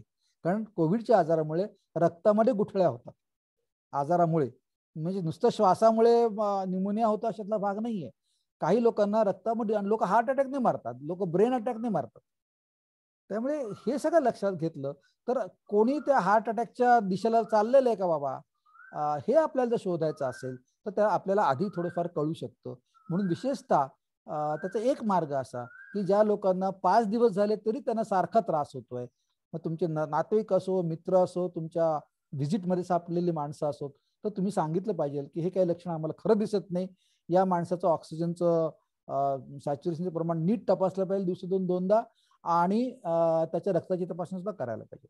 आता ह्याच्या पलीकडे प्रत्यक्ष ऑक्सिजन तो पल्स ऑक्सिमीटर मिळेल न मिळेल, त्या रक्ताची तपासणी सोय होईल न होईल हे तुमच्या हातात नाहीये. पण निदान तसा सल्ला देणं आणि निदान तुमची जवळची मंडळी जी असतील त्यांच्यासाठी हा प्रयत्न करणं. नंतर धावपळ करणार, मग हार्ट अटॅकला नंतर रडत बसण्यापेक्षा, कारण हार्ट अटॅकची शक्यता असेल तर त्याला काही गोळ्या दिल्या जातात. म्हणजे साधी ऍस्पिरिन जे आपण असतो, तुम्ही ऐकलं असेल ना, 75 मिलीग्राम ऍस्पिरिनची गोळी दिली जाते. ती जरी तुम्ही एखाद्या माणसाला दिली ज्याला लागोपाठ 5 दिवस ताप येतोय, तर कदाचित हार्ट अटॅक थांबायचं आपल्याला फायदा होऊ शकतो. हे खूप जात नाही, सगळ्या लोकांचा प्रांत आहे. मला तुम्हाला एवढंच सांगायचंय की लक्ष ठेवा, ज्या माणसाला 5 दिवसानंतर सुद्धा व्यवस्थित बरं वाटत नाहीये की निदान उतारला पडलेला नाहीये, कोविड त्रास वाढतच चाललेला आहे, अशा माणसाचा आपल्याला समजलं पाहिजे की काहीतरी गडबड आहे आणि आपण त्याला वैद्यकीय अधिकाऱ्याकडे जाणं, सांगणं, काय जे पुढचे उपचार करायचे ते करणं हे आवश्यक आहे. बाकी सांगण्याजोगं मला माहित नाही काय आहे ते. ऑक्सिजन आता काही ज्यांच्या खिशात थोडे पैसे आहेत ते काहीतरी एक अशी बाटली मिळते, त्या बाटलीमध्ये म्हणे 6 लिटर का 12 लिटर ऑक्सिजन असतो, आणि तो तुम्ही काय 200-500 रुपये खर्च करून ऑक्सिजनची बाटली म्हणून मिळते. ते खरं आहे, त्या बाटलीमध्ये 12 लिटर ऑक्सिजन असं दाबून भरलेला असतो, पण तुम्ही जर ऑक्सिजन दिलात तर तो 2, 4, 5, 10 मिनिटच पुरतो. त्याच्यामुळे आपल्याला काय ऑक्सिजन 2, 4, 5, 10 मिनिटं देऊन त्याचा काय आपल्याला उपयोग नसतो. त्यामुळे त्या ऑक्सिजनच्या बाटलीचा काही सुद्धा उपयोग नाही असं माझं मत आहे. ते उगी धंदा करतात. दुसरं म्हणजे ऑक्सिजन, मी या सरकारी नोकरीचा भाग नाही, तुम्हाला नागरिक म्हणून सांगतो की ऑक्सिजन कॉन्सन्ट्रेटेड म्हणून एक मशीन मिळतं. त्याने काय होतं, ते आपलं कूलर कसं असतं की नाही, त्या कूलर सारखं मशीन सारखं दिसणारं मशीन आहे. त्याच्यामध्ये ते इलेक्ट्रिसिटीवर चालतं आणि ते सुरू केलं तर आपल्या प्राणवायू जो आहे हवेमधला, तो आपल्याला जास्त संपृक्त स्वरूपात मिळतो आणि दिवसाला मिनिटाला 5 लिटर पर्यंत ऑक्सिजन त्याच्यामध्ये मिळतो आणि त्याच्यामुळे त्याचा निश्चित उपयोग होतो. पण अगदी सौम्य केस असेल तर त्याच्यावर अवलंबून राहू नका, कारण बऱ्याचशा पेशंटला मिनिटाला 8, 10 लिटर 16 लिटर ऑक्सिजन लागतो.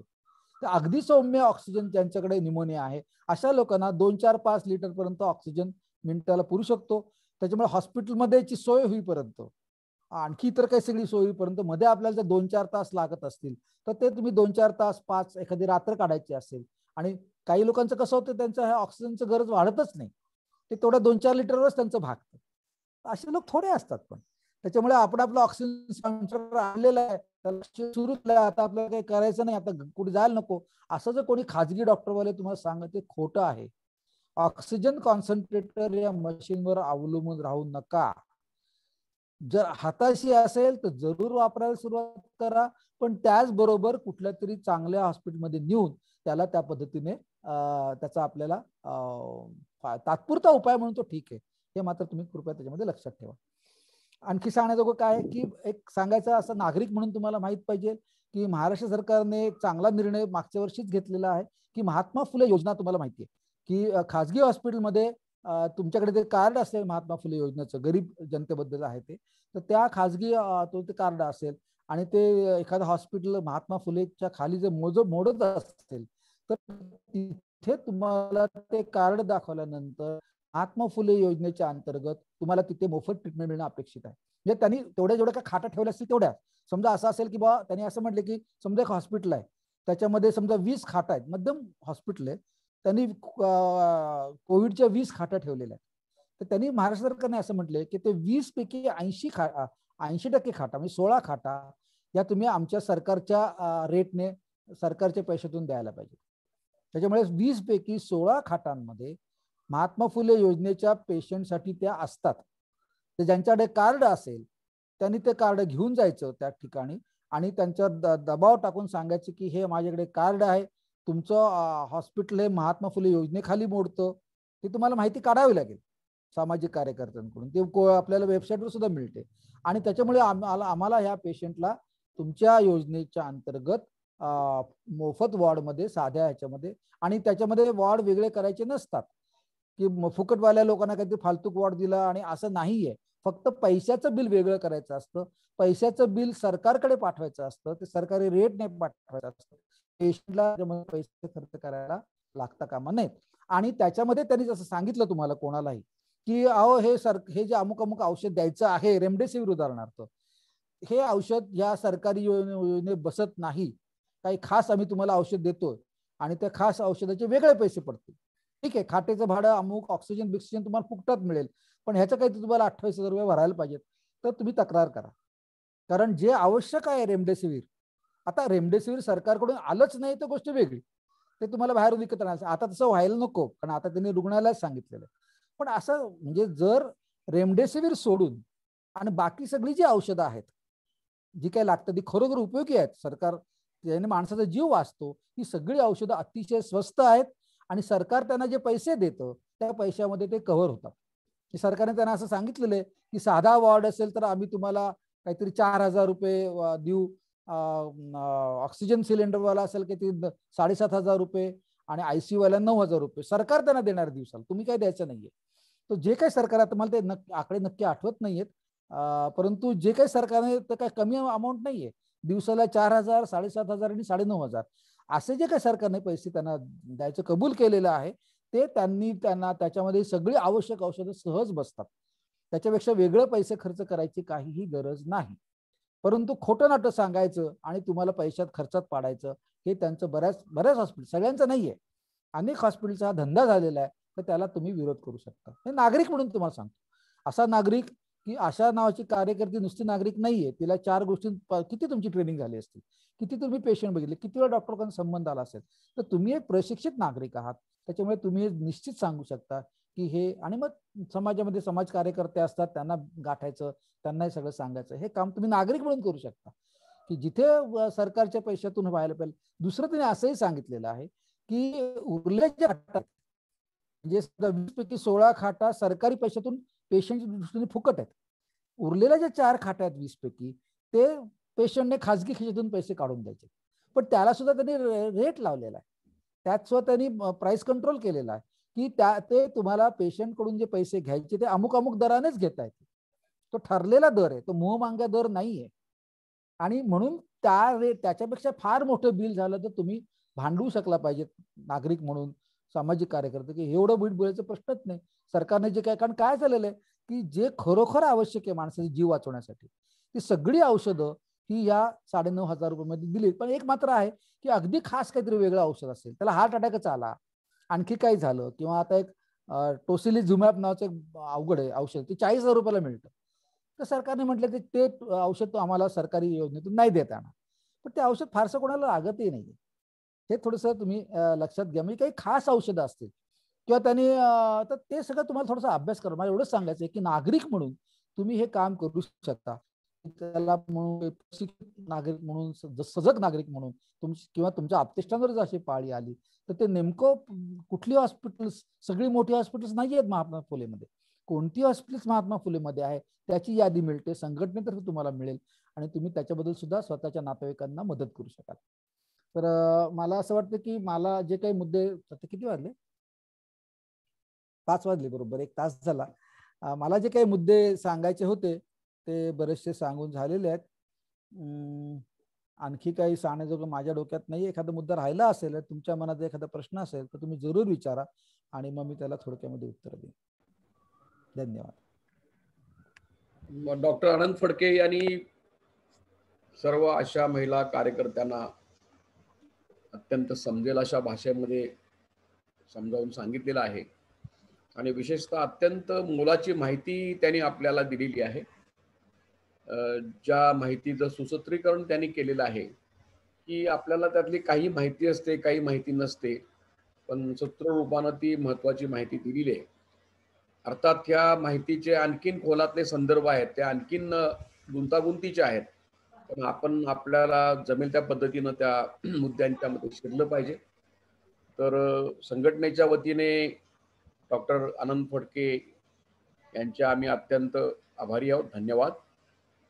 तर आता ज्या आशा आणि गटप्रवर्तक महिला या बैठकीमध्ये आहेत, त्यांना जे प्रश्न वाटतात ते डॉक्टरांना विचारावं असं मी त्यांना विनंती करीत आहे.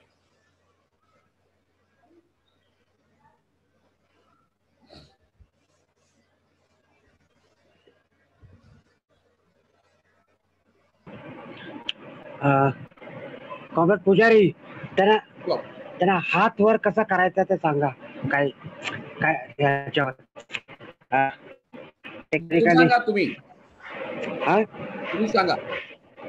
हा भगिनींनो, आपण याच्यावर बोलतोय झूम वर, तर आपल्याला जेव्हा प्रश्न विचारत असतो तेव्हा हात वर करायला सांगतात, पण इथे हात वर करायची एक जरा पद्धत वेगळी आहे. तुम्ही बघा, तुमच्या मोबाईलच्या खालच्या बाजूला उजव्या हाताला गेला तर तिकडे एक मोर म्हणून लिहिलंय, मोर, MORE. त्याला टच करा. तर त्याला टच केल्यावरती एक रेज हँड म्हणून लिहिलेलं असेल, म्हणजे हात उंच करा, असं एक येईल रेज हँड. त्याला असं टच केलं की आता हात असा वर येतो. बघा, तुमच्या मोबाईल वरती माझा हात वर झालेला दिसतो, म्हणजे मग पुजाऱ्यांना कळेल की कोणी हात वर केला. त्याप्रमाणे त्या डॉक्टरांना सांगतील की यांच्या प्रश्नात तुम्ही प्रश्न विचारा आणि मग ते हात वर करते. अशा पद्धतीने एक करता येतो. नाही तर बघ, आपण असा हात वर केला चित्रासमोर तर अनेकदा लक्षात येत नाही ना कोणी हात वर केला म्हणून, किंवा बोला किंवा डायरेक्ट बोला. हात वर केलेला आहे. हा, ठीक आहे, ओके, चला, गुड, ठीक आहे. किंवा मग डायरेक्ट सांगा, नाव मी असं असं माझं नाव आहे आणि मला प्रश्न विचारायचा आहे. या दोन पद्धतीने करता येईल. मी एकच सांगेन, हॅलो, कोणाला प्रश्न ममता विचारायचा गवस असेल ना आहेत. तर पहिले अनम्यूट करायला पाहिजे, एवढं फक्त सांगा. हात वर करणं वगैरे नको, फार लोक नसतील. हा, पण ते प्रश्न विचारल्यावर हा जो माईक सारखा दिसतोय ना इकडे खाली, त्याच्यावर टच करा म्हणजे.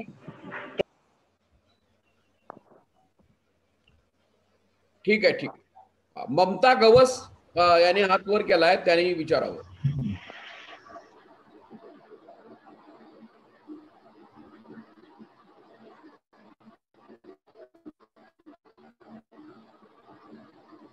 नमस्कार सर. विचारा विचारा, ऐकू येते तुमचं, विचारा. नमस्कार सर, मी मंगरुळ तालुक्यातून अनिता वाघमारे आशा बोलत आहे. बोला बोला.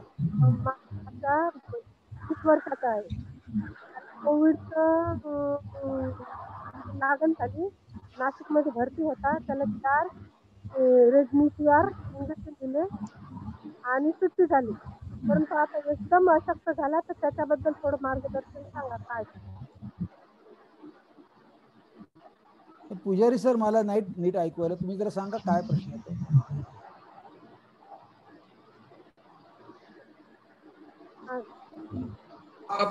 परत एकदा सांगा, डॉक्टरांना ऐकू आलेलं नाही, शिस्तीत सांगा.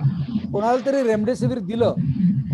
4 दिले तर रेमडेसिवीरचे, परंतु ते घरी आल्यानंतर त्याला खूप असं अशक्तपणा आणि ऑक्सिजन पण घरी दिलं, तर त्यामुळे त्याची तब्येत एकदम खूप आजारी आहे. आता त्याला परत ऍडमिट घेऊन राहिले, तर मग आता त्याच्यावर उपाय म्हणून काय करायचं? नाही, आता मी नाही सांगू शकणार, कारण हॉस्पिटल मधल्या पेशंटला कुठे काय द्यायचं हे त्या सगळ्या पेशंट नीट बघितलंच नाही सांगतात. हॉस्पिटलमध्ये ते काय असेल ते योग्य उपचार करतील. तर असं होत नाही, एकदा का माणूस घरी गेला की त्याला परत ऍडमिट नाही करावं लागेल. काही लोकांचा आजार लांबतो, 15-15 दिवस त्यांना बरं वाटत नाही, पण ऑक्सिजन परत कमी येणं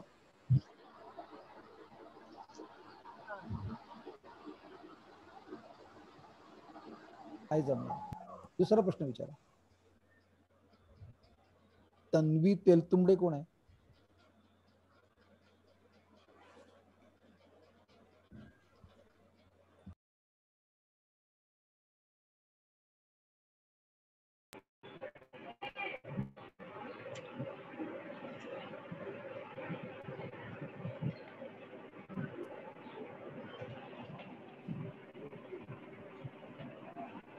तन्वी तेलतुंबडेंना बोलायला सांगा कॉम्रेड. त्यानंतर विद्या कांबळे बोलतील. तन्वी आहेत का? त्याने हात वर केलाय. नसेल तर मग विद्या कांबळे तुम्ही सुरू करा. हॅलो.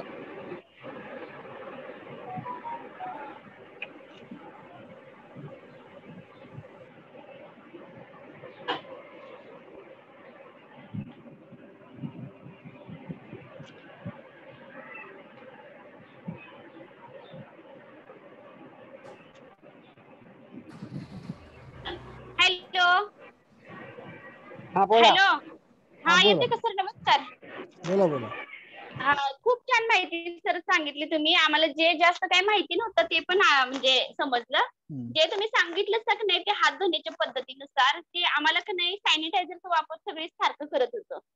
काय आम्हाला समजतच नव्हतं की हात जरी धुतला साबण पाण्यानं तरी पण सॅनिटायझर करायचं. जे तुम्ही महत्वाचा मुद्दा सांगितला की जर आपल्याकडं पाणी म्हणजे पाण्याची कमतरता असेल किंवा आपण जास्त लांब असेल तर मात्र सॅनिटायझर लावू शकतोय, हे एक समजलं. आणि ते ऑक्सिजनचं पण समजलं की ज्या वेळेला आम्ही भागात जात असते पेशंटला, रोजच आम्हाला सांगितलंय व्हिजिट.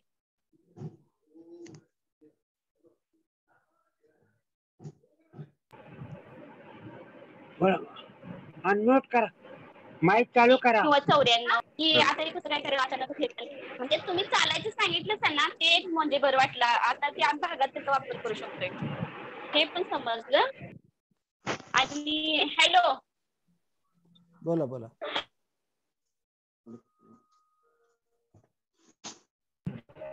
बोला ताई, बोला. आवाज येतोय. हे करायलाच पाहिजे काय temperature oxygen? Hello. Temperature oxygen हे 2 वेळा दिवसातून घ्यायलाच पाहिजे काय? हॅलो. हा बरोबर, घ्यायला पाहिजे. 2 वेळा? हो हो, पण समजा नाही जमलं तर 1 वेळा घ्या. म्हणजे असं आहे ना की असं काही पक्क नसतं. हा. जेवढं महत्व ऑक्सिजन सॅच्युरेशनला आहे बरं. की नाही तेवढं टेम्परेचरला नाहीये. मला एवढंच सांगायचं की आता काय नाही, किरकोळ आहे, काही बरं वाटतंय करवळ असं आपण झोपून राहिलो आणि एकदम 7व्या दिवशी दम लागला तर भयंकर बंबेरी उडते. आपण 5 दिवस झाले तरी ताप उतरत नाही, 5 दिवस झाले तरी खोकला थांबत नाही, कमी होत नाही, असं तर झालं तर समजायचं की काहीतरी गडबड आहे आणि मग निदान ऑक्सिजन सॅच्युरेशन हे बघितलंच पाहिजे. आपल्याला एक म्हणतो ना की रेड सिग्नल मिळतो, की आपल्याला धोक्याची सूचना मिळते. तर या धोक्याच्या सूचना समजा ताप सारखा येत राहिला, भयंकर थकवा वाटत राहिला 5 दिवस झाले तरी सुद्धा, सारखा खोकला येतोय थांबत नाही, वाढलाय, असं झालं तर समजायचं की काहीतरी धोका आहे आणि मग ऑक्सिजन बघणं, रक्ताच्या तपासण्या करणं, डॉक्टरांना सांगणं, असं करणं वेळेवर पाऊल उचलणं शक्य आहे.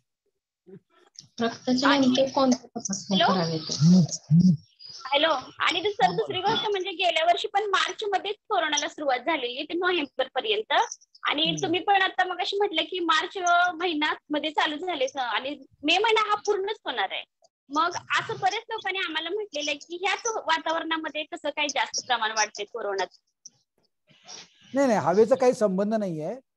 एकंदर समाजामध्ये किती लोक मास्क न लावता वावरतात, त्यांची संख्या किती आहे, या सगळ्या गोष्टींवर अवलंबून असतं. आणि मागच्या वेळेस सुद्धा सर्वात जास्त संख्या जुलैमध्ये होती, मे मध्ये नव्हती.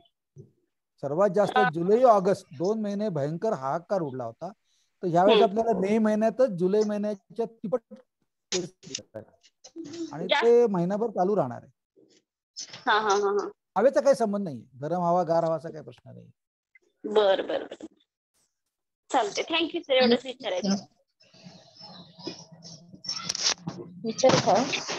विचारा सुनीता कुंभार.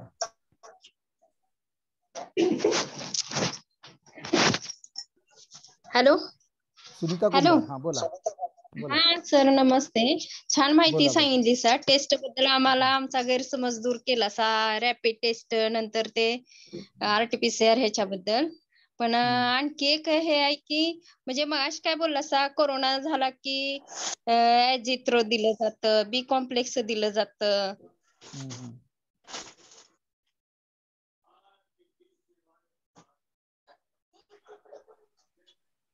स्पीकर ऑन कर.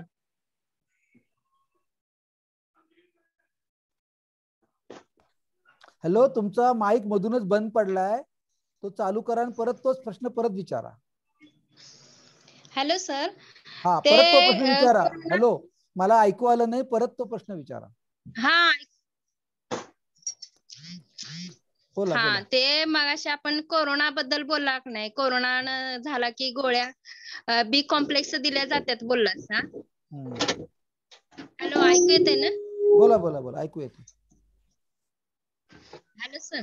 बोला बोला. हा, बी कॉम्प्लेक्स नंतर ॲझिथ्रोमायसिन गोळ्या दिल्या जातात बोललास, किंवा विटॅमिन C गोळ्या दिल्या जातात पेशंटला. मग ते बोलला की फारशी अशी गरज नाही म्हटला सा. म्हणलं नेमकं काय त्याच्याबद्दल. नाही, परत सांगतो की त्यातल्या ज्या व्हिटॅमिनच्या ज्या गोळ्या आहेत ना, त्याने निदान तोटा तरी होत नाही. त्याच्यामुळे कोणी बी कॉम्प्लेक्स, कोणी व्हिटॅमिन C, कोणी व्हिटॅमिन D जर दिलं तर घेऊ नका म्हणून सांगायची काही गरज नाहीये. पण अँटीबायोटिक म्हणजे काय देतात ना, त्याचा काहीही उपयोग नाही. बिंदास्त माझं नाव सांगा, बिंदास्त दिल्लीमधले डॉक्टर गुलेरिया नावाचे, जे भारतातले नंबर 1 चे डॉक्टर समजले जातात, दिल्लीमधले डॉक्टर गुलेरिया नावाचे तज्ज्ञ समजले जातात, ते सांगतात की ह्याचा काही सुद्धा उपयोग नाही. त्याच्यामुळे पेशंटच्या समाधानासाठी दिलं जातं, डॉक्टरांच्या अज्ञानातून दिलं जातं, व्यापारी हितसंबंधातून औषध कंपन्यांचा धंदा वाढवण्यासाठी दिलं जातं. कारण काही का असे ना, पेशंटची डिमांड असते, आम्हाला एवढा मोठा आजार झाला तुम्ही काहीच कसं देत नाही, किंवा हे सगळ्याला काही सुद्धा अर्थ नाहीये. पैसे वाया जातात आणि ॲझिथ्रोमायसिनने पोट बिघडू सुद्धा शकतं. त्याच्यामुळे परत परत मी सांगतो की जीवनसत्वाच्या गोळ्या देऊन सुद्धा उपयोग नाही, पण तोटा नाही. काय व्हिटॅमिन D ची गोळी खाल्ल्याने कोणाला काय होत नाही, परंतु अँटीबायोटिक आणि मुख्य म्हणजे पैसे खर्च करणं गरीब माणसाचे, जेव्हा बाकी सगळी वंचना आहे तेव्हा तुम्ही त्याच्या मध्ये पडू नका. हे अगदी पक्क, म्हणजे काळ्या दगडावरची रेघ आहे, त्याचा काही सुद्धा उपयोग नाही. कोणी काही सांगे ना, माझं नाव सांगा. मी सॅनिटायझर बद्दल मगाशी सांगत होतो. काही म्हणजे हे बघा, तुम्ही आशा वर्कर आहात, तुमच्या हातात काही फार मोठी ताकद नाहीये, तुम्ही तुमची भूमिका स्पष्ट करा, बाकी ज्याला करायचं तो करेल, त्याला आपण काय करतो. हॅलो, ठीक आहे. बोला. Hello sir. हॅलो, थांबा जरा सुनीता कुंभारचं होऊन जाऊ दे, मग तन्वी तुम्ही जरा 2 मिनिटं थांबा, जरा सुनीता कुंभारचं होऊन जाऊ दे. Hello sir. हा बोला. कोविडच्या काळात म्हणजे पेशंटला टेम्परेचर वगैरे असतं, मग आपण त्या काळात आपण सांगतो नॉनव्हेज खावा, चालतं, मग चालतं का तसं अंडी मटण वगैरे? चालतं पण खास खायची काही गरज नाहीये. नाही ना? नाही अजिबात गरज नाहीये. पाणी भरपूर प्यायला पाहिजे आणि नेहमीच जेवण घ्यायला पाहिजे. चालतंय. मी मगाशी सॅनिटायझर बद्दल बोलत होतो तुम्हाला. गेल्या वर्षभरामध्ये मी माझ्या घरामध्ये एक 100 सीसीची सॅनिटायझरची बाटली आणून ठेवलेली आहे. 100 सीसीची छोटी बाटली, आणि ती गेल्या वर्षभरामध्ये माझ्याच्या निम्मी सुद्धा संपली नाहीये. याचं एक कारण अर्थात मी घराच्या फारसा बाहेर जात नाही, पण मी घरी आल्यानंतर सॅनिटायझरने हात धुत नाही, मी साबणाने हात धुतो आणि मला वर्षभरात काही झालेलं नाही. त्याच्यामुळे घाबरू नका. सॅनिटायझर जेव्हा आपल्याकडे चांगला साबण पाणी उपलब्ध नाही तेव्हाच सॅनिटायझरचा उपयोग आहे. सॅनिटायझर हे काही जास्त चांगलं बिल अजिबात नाहीये. साबणाचं पाण्याने स्वच्छ हात धुणं हे तितकंच महत्वाचं आहे. Okay, thank you.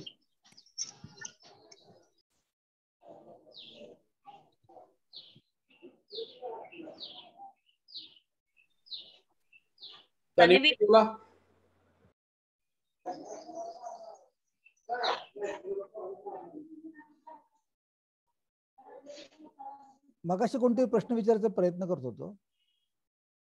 A593 A75B कोणाचा नंबर आहे? विचारा.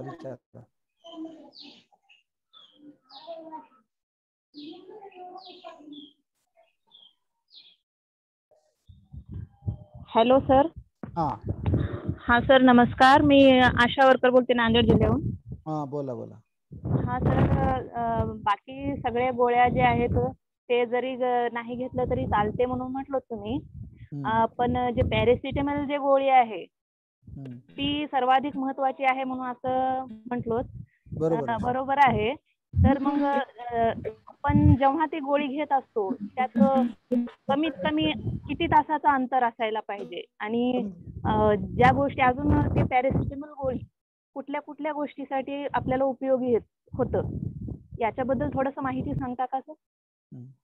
काय असतं, जर खूप ताप जास्त असेल ना तर तुम्ही 4 तासांसुद्धा पॅरासिटामॉल घेऊ शकता. साधारण आपण काय सांगतो लोकांना, सकाळ दुपार संध्याकाळ घ्या, म्हणजे दिवसातून 3 वेळा. आणि एका माणसाला, आता आपल्याकडे माणसांची वजनच कमी आहेत, म्हणजे बायका तर 50 किलोचेच असतात, तर साधारणतः 24 तासामध्ये 5 गोळ्या दिलेल्या पुरतात. परवानगी 5 पर्यंत, 5 किंवा डोक्यावर पाणी 6. त्याच्यामुळे दिवसामध्ये तुम्ही 6 गोळ्या देऊ शकता. आता एक गोळी द्या, ताप उतरला नाही तर मी तर तासाभराने लगेच दुसरी गोळी देतो. मग मात्र 4 तास काय द्यायचं नाही. तुमचं बजेट 24 तासामध्ये 4 ते 5 गोळ्यांचा आहे. तेवढ्या बजेटमध्ये तो संसार भागवायचा असं मी तुम्हाला सांगेन. त्यामुळे द्यायला हरकत नाही. म्हणजे कसं होतं, रात्री 10ला तुम्ही गोळी दिली, ताप आला, रात्री 2ला 102 ताप आला, रात्रभर थांबायचं तर नाही. 4 तासांनी दुसरी गोळी द्यायला हरकत नाही. आणि अंग ओल्या फडक्याने पुसून काढायचं. जर ताप 101 डिग्री पेक्षा जर जास्त वाढला तर पाणी पाजायचं, आणि साधं आपलं घरातलं जे नळाचं पाणी असतं, कळशीतलं पाणी, आंघोळीचं पाणी साधं, त्याने अंग पुसून काढायचं. त्याने जास्त लवकर ताप उतरतो. केव्हा 102 डिग्री पेक्षा अगदी अंगाला चटका बसत असेल तरच आपण अंग पुसून काढायचं. आणि मोठ्या हॉस्पिटलमध्ये पेशंटला भयंकर ताप चढला तर तेच करतात, त्याला तर गार पाण्याची आंघोळ घालतात. तुम्ही कधी ऐकलं असेल. त्याच्यामुळे पॅरासिटामॉल हे अगदी चांगलं औषध आहे. बाकी पॅरासिटामॉल तुम्हाला माहिती आहे, मी काही परत सांगत नाही. बाकी किरकोळ अंगदुखी, डोकेदुखी, मासिक पाळीतली दुखी, सगळ्या प्रकारच्या दुखींवर आपल्याला पॅरासिटामॉल तात्पुरता उपाय म्हणून चालतो. हो ना सर, प्राथमिक उपचारासाठी तरी ते महत्वाचंच आहे. हो सर, धन्यवाद सर. औषध येते, बगुणी गोळी आहे, ती दिसायला पांढरी जरी असली सांगताना नीट प्रेमाने आणि समजून सांगितलं तुम्ही जरूर हे करू शकता. लहान मुलांना अर्थात कमी डोस द्यायचा असतो. धन्यवाद सर. खूप छान माहिती सांगितलं, सुरुवातीपासून स्टेप बाय स्टेप. खूपच छान माहिती सांगितलं सर. कॉम्रेड, मला एक प्रश्न विचारायचा आहे. विचारा ना. की आशा वर्कर ज्या आमच्या आहेत त्या आता जे वॅक्सिनेशन सुरू आहे त्या रांगेमध्ये उभारून त्या पेशंटना एका रांगेमध्ये लावणे, रजिस्टर लिहिणे, ऑनलाईन कॉम्प्युटर वरती काम करणे किंवा त्यांचं टेम्परेचर बघणे किंवा त्यांना ऑक्सिमीटरनं ऑक्सिजन बघणे, असं ज्या वेळेला केलं जाते त्यावेळेला आशा वर्कर आमची पॉझिटिव्ह होऊ शकते का, हा एक प्रश्न मला विचारायचा आहे. दुसरं म्हणजे त्यांना सिक्युरिटीची साधनं, तुम्ही मगाशी म्हटलात की हॉस्पिटलमध्ये ज्या वेळेला आशा वर्कर काम करतात त्यावेळेला हॉस्पिटलच्या कर्मचाऱ्यांना म्हणजे मास्क वगैरे दिला जातो. तर आमच्या म्हणजे सांगली जिल्ह्याचा माझा असा अनुभव आहे की सांगली जिल्ह्यामध्ये काही हॉस्पिटल्स हे देत नाहीयेत. तर त्यावेळेला त्याचा ह्या करोनाचा प्रादुर्भाव होऊ शकतो. तर ते कसं थांबवावं किंवा त्याच्याबद्दल थोडीशी माहिती तुम्ही दिलात तर बरं होईल. एक लक्षात घ्या की आपण जो पॉझिटिव्ह आहे ती व्यक्ती जर त्याच्या घरामध्ये असली किंवा एखाद्या पडवीमध्ये असली, एक दोन आपण 2-4 लोकच असलो आणि आपण साधा मास्क लावला असला, चांगला तिहेरी मास्क ज्याला म्हणतात, किंवा 2 कॉटनचे मास्क लावले असेल, तर तेवढ्याने तुम्हाला लगेच काही कोविडचं लागण होत नाही. पण जेव्हा तुम्ही एखाद्या केंद्रामध्ये असता, त्याच्यामध्ये 10, 20, 25 लोक एका खोलीमध्ये असतात, हॉलमध्ये असतात, वॉर्डमध्ये असतात किंवा ओपीडी मध्ये असतात, व्हरांड्यामध्ये असतात, जास्त माणसं असतात आणि तिथे आनंदी एवढं हव्याची हवा खेळत नसते. अशा वेळेस तुम्हाला कोविडचा हे व्हायची शक्यता जास्त असते. आणि म्हणून मी असं म्हणत होतो की आपला ज्या खरं म्हणजे सकाळी वैयक्तिक फोन झाला होता की जिथे एखाद्या सरकारी केंद्रामध्ये काहीतरी कोविडचं काम चालू आहे, तिथे 10-20 माणसं तिथे आहेत, 5-10 माणसं आहेत, 10-20 माणसं आहेत, बंद जागा आहे, अर्थात खोली आहे, व्हरांडा आहे, त्या ठिकाणी जेव्हा तिथे काम करणाऱ्या सर्व कर्मचाऱ्यांना सरकारने शक्यतो N95 मास्क, पण ते नाहीच जमलं तर निदान सर्जिकल मास्क किंवा 2 कॉटनचे मास्क पुरवले पाहिजेत. आणि मी असं म्हणत होतो की जर बाकीच्या 4 कर्मचाऱ्यांना देत असतील, डॉक्टरला असेल, नर्सला असेल, कंपाऊंडरला असेल, आणखी तिथल्या बाईला असेल, पण अशालाच नाहीये, असं तर अजिबात आपण खपून घेता का म्हणजे तुम्ही जोरदार आवाज उठवला पाहिजे. तर तुमचं किती ऐकतात हा वेगळा मुद्दा आहे, परंतु आपण जोरदार आवाज हे असं नाही म्हणजे काय नवीन प्रकारची जाती व्यवस्था आहे का की रेग्युलर कर्मचाऱ्यांना मास्क लावायचा आणि अशा कार्यकर्त्यांना नुसतंच कॉटनवर, असं नाही करून चालणार.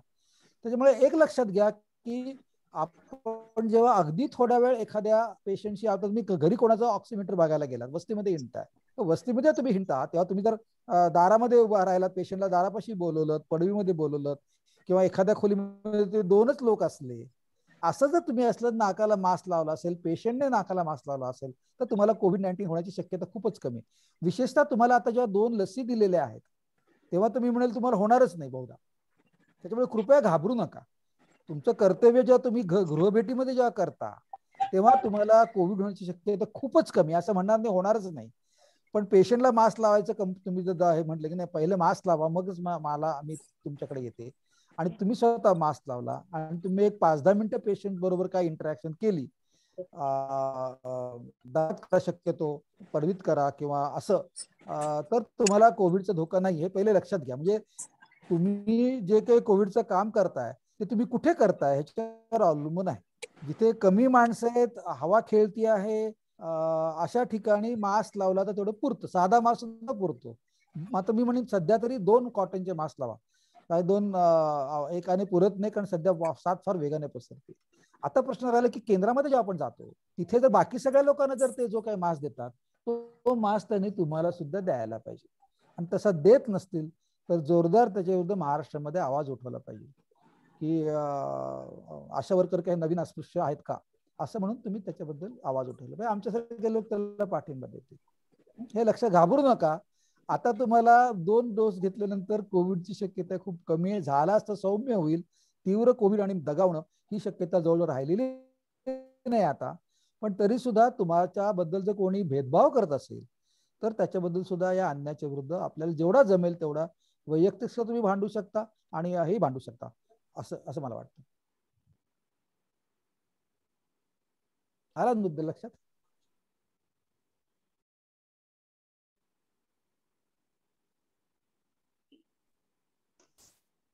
हॅलो बोला.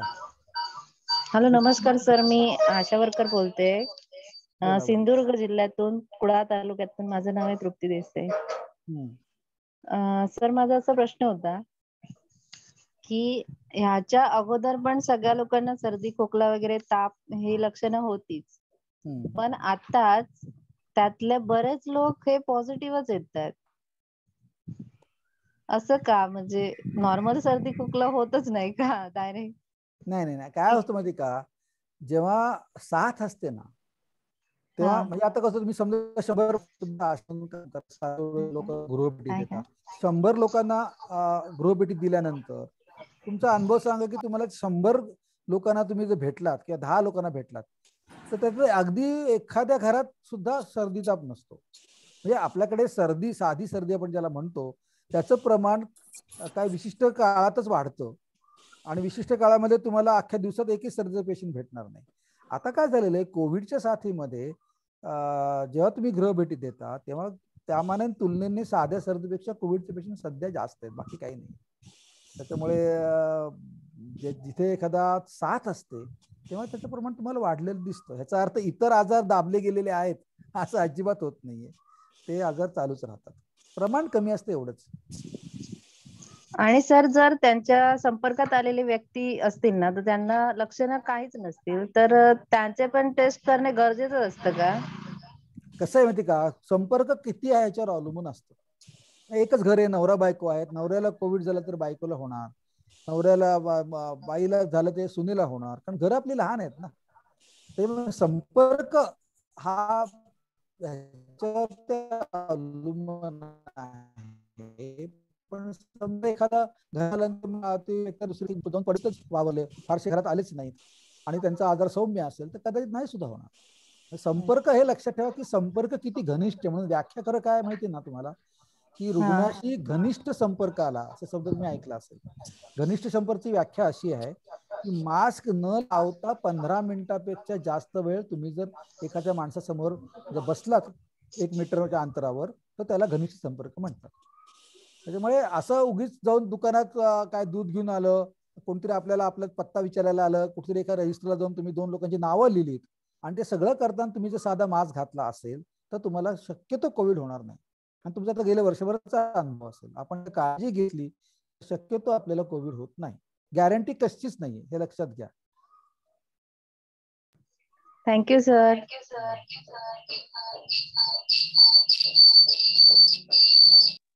एक नवीन मुद्दा मला जरा सांगायचा आहे, मगाशी सांगायचा राहिला. म्हणजे असा प्रसंग कुठल्या घरावर होऊ नये, पण काही कारणामुळे समजा एखादी व्यक्ती कोविडने गेली तर एक लक्षात ठेवलं पाहिजे एक नागरिक म्हणून की एकदा माणूस कोविडने गेल्यानंतर त्याच्यापासून विषाणू पसरत नाहीत. विषाणू हे फक्त आपल्या श्वासामधून पसरतात. श्वास बंद झाला की विषाणू पसरायचं बंद होत. त्याच्यामुळे आपल्याला जी भयंकर लोकांना धसका बसलेला आहे आणि त्याच्या प्रेताला कोणी हात लावायला तयार नाही, हे सगळं जे आहे ना ते पूर्णपणे अज्ञानातून आलेलं आहे, धसक्यातून आलेलं आहे. आणि वाईट गोष्ट अशी की सरकारी लोकांनी सुद्धा त्याच्या विरुद्ध जो काही प्रचार नीट करायचा तो केलेला नाही. आम्ही सुरुवातीला पत्रक काढलं, मी काही लोकांना मुलाखती दिल्या, पण ते सगळ्या त्या बावटिडीमध्ये सगळं उडून गेलेलं. त्याच्यामुळे एकच करतात, जेव्हा हॉस्पिटलमध्ये पेशंट जातो तेव्हा समजा त्याच्या घशामध्ये नाळ्यामध्ये किंवा लघवीच्या मार्गात एखादी ट्यूब घातली असेल तर ती ट्यूब काढून घेतात ते आणि त्या तिथून समजा त्याची काय थोडी लघवी इकडे तिकडे सांडली असेल, काहीतरी खोकल्याचा बेडका इकडे तिकडे कुठेतरी लागला असेल तर त्या बेडक्यामध्ये असू शकतात. त्याच्यामुळे मग ते काय करतात, ते सगळं जे काय गेलेली बॉडी असते ती बॉडी क्लोरीनच्या पाण्याने पुसून काढतात आणि त्याच्यावर ते प्लास्टिकचं पिशवीत घालतात. तर एकदा का प्लास्टिकच्या पिशवीत घातलं मृतदेह, त्याचं जर ते वळकं हे बांधून टाकली वरची दोरी तर बाकी कोणालाही कोविड होण्याची शून्य सुद्धा शक्यता नाही. ही काळ्या दगडावरची रेघ हे लक्षात घ्या. आणि केवळ मी म्हणतो म्हणून नाही, सगळे जगातले मोठे तज्ञ सांगतायत. आणि तुम्ही सुद्धा कॉमन सेन्स वापरू शकता की जो माणूस गेलेला आहे त्याच्या श्वासातून विषाणू, श्वास बंद पडला की विषाणू पडायचं बंद झालं, तरी सुद्धा बाकी सुद्धा शक्यता राहू नये म्हणून ते सगळं त्याचं अंग पुसून घेतात क्लोरीनने. त्याला बिचारा त्या प्लास्टिकच्या पिशवीमध्ये बंद करून टाकतात. असं सगळं केल्यानंतर तो विषाणू काही कोणाला पसरत नाहीत. म्हणून आपल्याकडे जे ग्लोव्ज घालून आणि स्पेस सूट घालून आणि आपले सरकारी कर्मचारी जे काय त्याच्यावर अंत्यसंस्कार करतात, माझ्या मते हे लाजेचं काय, लाजस्तव आहे. आपल्या समाजाला लाज वाटली पाहिजे की आपल्या जवळच्या माणसाचा संस्कार हा आपल्या कोणतरी ओळखळ पळखी नसलेले लोक पूर्णपणे आपल्या अपरोक्ष करतात. ही चुकीची पद्धत आहे. सरकारने जरी पाडली असली तरी लोक काहीतरी म्हणतील, लोक ओरडतील, नगरसेवक ओरडतील, राजकीय पुढारी ओरडतील म्हणून घाबरून केलेली गोष्ट आहे. त्याला कुठलाही शास्त्रीय पाया नाही. मग अंत्यसंस्काराच्या वेळेस बंधनं काय पाळायची असतात? बंधनं त्या गेलेल्या माणसापासून नाही तुम्हाला काय होणार, पण आपण जे 10 माणसं गोळा होतो, लोक रडतात, रडू येणारच ना आपल्या जवळचा माणूस गेल्यानंतर, एकमेकांना मिठ्या मारतात, ह्या सगळ्या प्रकारातून कोविड पसरतो. गेलेल्या माणसाच्या शरीरातून कोविड पसरत नाही. आणि म्हणून अंत्यसंस्काराबद्दल बंधनं पाळणं अगदी बरोबर आहे की 10 माणसापेक्षा जास्त कोणी असता कामा नये, अमुक तमुक, हे सगळं बरोबर आहे. परंतु गेलेल्या माणसापासून कोविड पसरू शकत नाही. हे प्लीज लक्षात ठेवा. आणि जेव्हा केव्हा तुमच्या गावामध्ये, तुमच्या सानिध्यामध्ये हा प्रसंग येईल, असा प्रसंग कोणाच्या वाट्याला येऊ नये, परंतु आलाच तर त्याच्याबद्दल हे मत तुम्ही तुमचं मांडा. निदान स्वतःवर कोणावर तुमच्या जवळपास कोणावर पाळेल ती एवढा धसका घेऊ नका. मात्र हे पक्क करा की अंत्यसंस्कारासाठी किंवा दिवस करण्यासाठी लोकांनी जमायचं नाही. कारण जमलं की डोळ्यातून अश्रू येतात, नाक पुसतो आपण, अनेक गोष्टी होतात, मिठ्या मारल्या जातात, हात जोडले जातात. हे सगळं आपल्याला आज परवडणारं नाहीये. हे लक्षात ठेवा.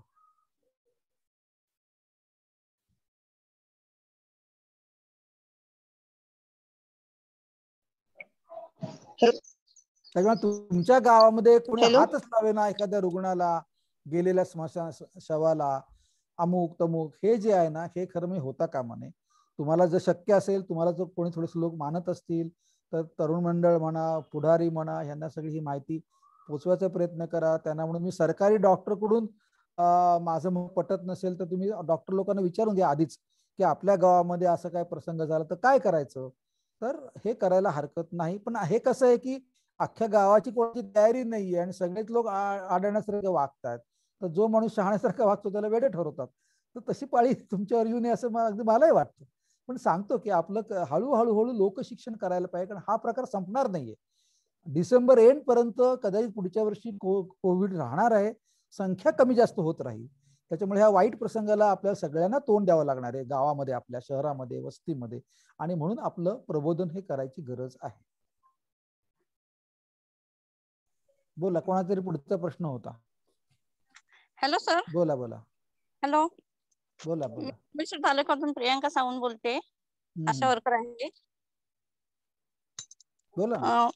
तुम्ही आताच सांगितलं की मृतदेहापासून काही त्रास होत नाही, मग मृतदेह न देण्यामागचं कारण काय? गैरसमज, भीती, हेच कारण आहे.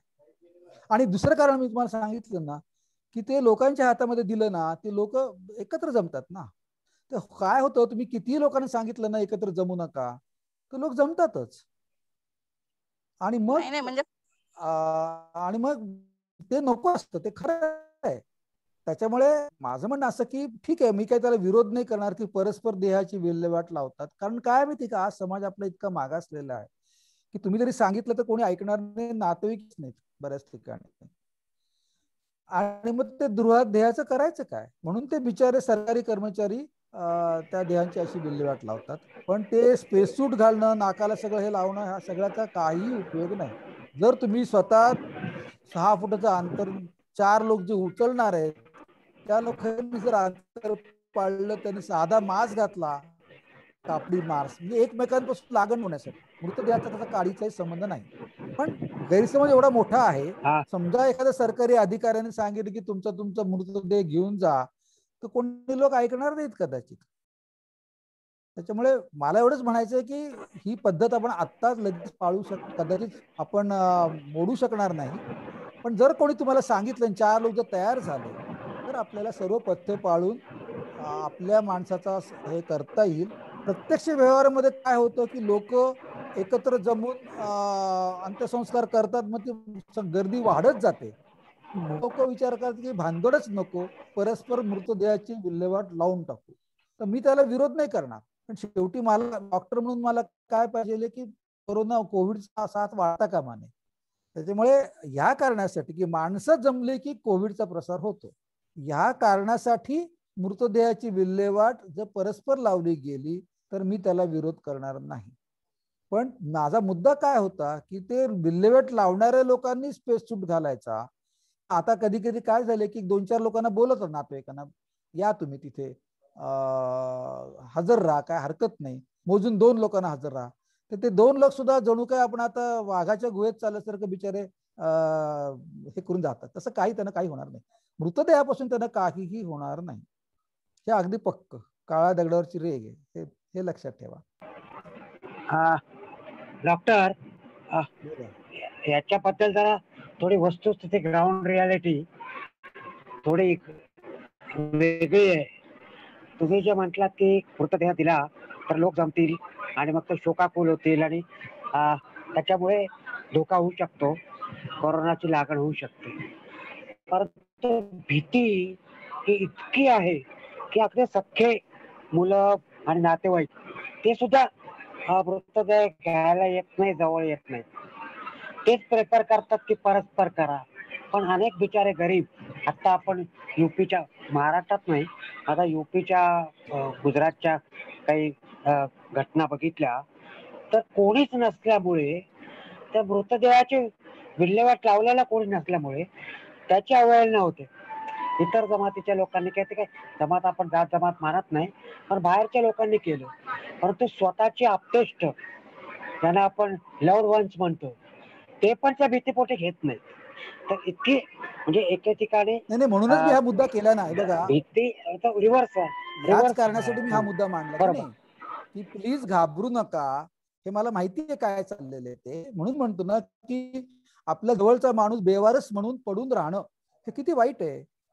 ते होऊ नये, हे होऊ देऊ नका. ही माहिती तुम्ही आशा वर्कर म्हणून, सामाजिक कार्यकर्ते म्हणून, राजकीय कार्यकर्ते म्हणून आपल्याला जमेल तशी हळूहळू आपण पसरत राहू. आणि जर अशी कधी पाळी आली आणि त्याच्यामध्ये 4 लोकांनी पुढे येऊन त्या मृतदेहाची विल्हेवाट लावली पथ्य पाळून, तर काहीच हरकत नाहीये. आणि एवढंच मला, म्हणून तर मी हा मुद्दा म्हणून शेवटचा मुद्दा घेतला की आपल्या तर लोकांच्या मनातली सगळी भीती काढून टाकली पाहिजे. आणि सरकार ते करायला, आपलं सरकार दळभद्रीच आहे खरं सांगायचं म्हणजे, पण चांगलं सरकार जरी असतं तरी त्यांना ते करणं अवघड गेलं असतं. त्याच्यामुळे समाज प्रबोधन करायचं काम हे काय सरकार करत नाही, आपल्यालाच ते करायला पाहिजे. आणि म्हणून मुद्दामून हा मुद्दा मी केला की मृतदेहापासून विषाणू पसरत नाहीत, हे अगदी पक्क, एवढं लक्षात ठेवा. साधना ताटे कोण आहे? आता आपण आवर्तू घ्या, जवळजवळ 6 वाजत आले. हॅलो, हा विचारा. हा कॉम्रेड, मी कॉम्रेड विजय वरसाटे बोलतोय. बोला. कॉम्रेड, ह्याच्यातलं एक असा विषय आहे की ज्यांना कोविड झाला होता, हा, आणि आता त्यांनी वेगळ्या पद्धतीने, जास्त पद्धतीने प्रिकॉशन घ्यायला पाहिजे असं म्हटलं जातं. पण ते ज्यांना झाला होता कोविड, त्यांनी कोणत्या काय वेगळ्या पद्धतीनं आता दक्षता घेणं गरजेचं आहे काय? नाही, अजिबात नाही. आणि दुसरी गोष्ट अशी आहे, दुसरी गोष्ट आहे की हे सरकारकडनं, केंद्र सरकारकडनं सांगितलं जाते आता ही दुसरी लाट आहे, तिसरी लाट येण्याची शक्यता आहे. म्हणजे हे जे निकष काढले जातात की दुसरी आणि त्याच्यापेक्षा तिसरी लाट तीव्र असेल, म्हणजे सध्याच्या कोरोनामध्ये आणि ह्यांच्या लाटीतला येणाऱ्या दुसऱ्या ह्याच्यातला काय प्रादुर्भाव हा वेगळ्या कोणत्या पद्धतीचा असणार का? हे ते कोणत्या गोष्टीवर बोलतात की दुसरी लाट, तिसरी लाट? नाही, तुमचा जो पहिला जो प्रश्न आहे, पहिला प्रश्न काय होता, परत कोविड होऊ शकतो. तर काय नाही, एकदा एखाद्या माणसाला कोविड झाल्यानंतर त्याला परत कोविड होण्याची शक्यता खूप कमी असते, अशक्य नसतं. तुम्ही अजून लोकांचं ऐकलं असेल, एकदा होऊन त्याला परत झाला म्हणून. पण हे परत झाला जे म्हणतात ना, त्याचं प्रमाण इतके दिवस तरी लाखामध्ये एकच आहे. पण आता हे जे नवीन म्युटंट्स आलेले आहेत, नवीन विषाणू आलेले आहेत किंवा विषाणूंचे भाऊ बंद आलेले, त्यांच्यामुळे मात्र कदाचित हे प्रमाण वाढू शकेल. की मला कोविड झाला, तो एका प्रकारच्या विषाणूने झाला, आणि मला परत दुसऱ्यांदा दुसऱ्या प्रकारच्या कोविडमुळे विषाणू झाला, विषाणूमुळे कोविड असं होऊ शकतं. पण सध्याची तरी आतापर्यंत तुम्ही जर अनुभव बघितलात तर एकदा कोविड झाल्यानंतर परत कोविड झाला याचं प्रमाण अतिशय कमी आहे. प्रमाण जरी कमी असलं तर त्याच्यावर बोलबाला खूप होतो. जे पूर्ण बरे झाले आणि त्यांना परत कोविड झाला नाही अशा लोकांच्या बद्दल कोणीच बोलत नाही. पण ज्या कोणाला कोविड सेकंड टाइम होतो तो मग व्हॉट्सअपवर टाकतो, मग त्याच्या आणखी हजारो लोकांना मेसेज पोचतो. त्याच्यामुळे हे अगदी पक्क आहे की एकदा कोविड झाल्यानंतर ते एक प्रकारची लस असते. एक लक्षात घ्या की आपल्याला कोविडची लागण होणे म्हणजे नैसर्गिक लसीकरण सुद्धा असतं. फक्त नैसर्गिक लसीकरण हे अतिशय महाग आहे की 100 लोकांना कोविडचा आजार झाला तर एक माणूस त्यातला 1 ते 2 माणसं दगावू शकतात, आणि 100 लोकांना आपण कृत्रिम लस जर दिली तर त्यातलं कोणी दगावत नाही. पण ते सुद्धा लसीकरणच असतं. त्यामुळे प्रतिकारशक्ती आपल्या देशामध्ये जी येणार आहे ती कोविड लसीपेक्षा नैसर्गिक लागणीतूनच येणार आहे अशी कल्पना आहे. अंदाज माझा असा आहे, म्हणजे माझा म्हणजे तज्ज्ञांचा, की भारतामध्ये 40 कोटी लोकांना लागण होऊन गेलेली आहे गेल्या वर्षभरामध्ये, आणि आपण आतापर्यंत 10-12 कोटी लोकांना लस टोचलेली आहे. असं म्हणून सुमारे 50-55 कोटी लोकांना आता प्रतिकारशक्ती तात्पुरती काही महिन्यासाठी निर्माण झालेली आहे. पण जोपर्यंत 70-80 कोटीपर्यंत हा आकडा जात नाही तोपर्यंत आपल्या देशामध्ये लस आपल्याकडे साथ चालूच राहणार आहे. सांगायचा मुद्दा असा की कोविड एकदा झाल्यानंतर परत कोविडची शक्यता खूप कमी असते. ठीक आहे, निसर्ग आहे, आपल्याला मान्यच करायला. डॉक्टर याला जोडून ती प्लाझ्मा ट्रीटमेंट नाही प्रश्न तिसऱ्या लाटेबद्दलचं मला वाटतं आपण आता चर्चा करण्यात अर्थ नाहीये. मला स्वतःला वाटतं की तिसरी लाट येऊ शकते. याचं कारण साधं आहे की फ्रान्समध्ये 3 लाटी आल्या, इतर काही देशामध्ये आल्या, आणि मी परत जे तुम्हाला सांगतोय की सगळ्या लेक्चर्समध्ये मी सांगत आलेलो आहे की भारतातल्या 80 कोटी लोकांना लागण झाल्याशिवाय ही आग विझणार नाहीये. ऑलरेडी 50 कोटी लोकांना सुमारे प्रतिकारशक्ती आलेली आहे 140 कोटीपैकी. उरलेल्या आणखी 30 कोटी लोकांना तरी आपल्याला प्रतिकारशक्ती आणायला पाहिजे, त्यासाठी लसीकरण करायला पाहिजे. निसर्ग लसीकरण करेल, त्यात माणसं मरतील ह्याची वाट न बघता आपल्या हातामध्ये जर विज्ञानाने चांगलं शस्त्र दिलेलं आहे तर त्या शस्त्राचा खूप वेगाने वापर करून आपल्याला मॅक्झिमम लसीकरण करायला पाहिजे. आणि आपण जर 80-100 कोटीपर्यंत संख्या गाठली तर पुढच्या वर्षी आपल्याकडे 7 म्हणून कोविडचे पेशंट होत राहतील अजून 1 वर्षभर. पण 7 ज्याला म्हणतो की दर 10 घरामध्ये, दर 5 घरामध्ये, दर 2 घरामध्ये एक माणूस कोविडने आजारी पडलेला आहे, हे सगळं आपल्याला जर थांबवायचं असेल तर लसीकरण हा खूप महत्त्वाचा पूरक उपाय आहे असं मी तुम्हाला सांगतो. प्लाझ्मा थेरपीबद्दल ह्याने प्रश्न विचारायचा होता की असं सिद्ध झालेलं आहे, जरा तुमचा आवाज बंद करून टाका, ऑफ करा. असं सिद्ध झालेलं आहे की प्लाझ्मा थेरपी हे एखाद्या पेशंटला जर द्यायची असेल तर पहिल्या 1-2 दिवसातच दिले त्याचा खरोखर उपयोग होतो. आणि नंबर 2, जो प्लाझ्मा द्यायचा असतो त्याची एक खास वेगळी तपासणी करावी लागते. म्हणजे त्या प्लाझ्मामध्ये आता समजा मला कोविड झाला आणि माझा प्लाझ्मा मी जर उदार होऊन द्यायला तयार जरी झालो तरी माझ्या प्लाझ्मामध्ये तेवढी प्रतिकारशक्ती आहे की नाही हे तपासल्याशिवाय कळत नाही. ती तपासणी साधी नाहीये, साध्या सुद्धा लॅबोरेटरीमध्ये ती तपासणी होत नाही. म्हणून माझं तर म्हणणं आहे आणि तज्ञ लोकांनी सांगितलेलं आहे की काही देशांनी तर प्लाझ्मा थेरपी देऊ नका म्हणून सांगितले, त्याचा काहीही उपयोग नाही. कारण जर तुम्हाला द्यायची असेल तर पहिल्या 24-48 तासात द्यायला पाहिजे. नंबर 2, जो कुठला प्लाझ्मा द्यायचा त्या प्लाझ्मामध्ये तेवढी पॉवर आहे, साध्या भाषेत म्हणायचं तर ती आहे असं त्याच्यामध्ये तपासणीतून सिद्ध व्हायला पाहिजे, तरच प्लाझ्मा देण्यामध्ये काहीतरी अर्थ आहे. त्याच्यामुळे प्लाझ्मासाठी रक्तदान करणं ही फार मोठी उदात्त भावना आहे आणि रक्तदानाची भावना नेहमीच उदात्त असते, फार चांगली असते. पण या बाबतीमध्ये मला असं वाटतं की प्लाझ्माचा आपण त्याच्यावर अवलंबून राहू नये. म्हणून मी स्वतः कधी प्लाझ्मा थेरपीच्या विरोधात कधी बोललेलो नाही फारसं, कारण मी म्हणतो की त्या निमित्ताने लोकांना रक्तदान करण्याची सवय आणि अनुभव लागू दे, तो प्लाझ्मा उपयोगी पडेल किंवा न पडेल. परंतु वैज्ञानिक सत्य असं आहे आणि जे सगळेच जगातले तज्ज्ञ व्यवस्थित सांगत आहेत. काय होतं, आपल्याकडे हॉस्पिटल चालवणारे, ब्लड बँका चालवणारे लोक एक सांगतात आणि अभ्यासाच्या आधारे जगातले तज्ज्ञ, जागतिक आरोग्य संघटना वेगळं सांगतात. ही फार दुर्दैवी गोष्ट आहे, पण हे अगदी पक्क आहे की प्लाझ्मा थेरपीचा फारच मर्यादित उपयोग आहे.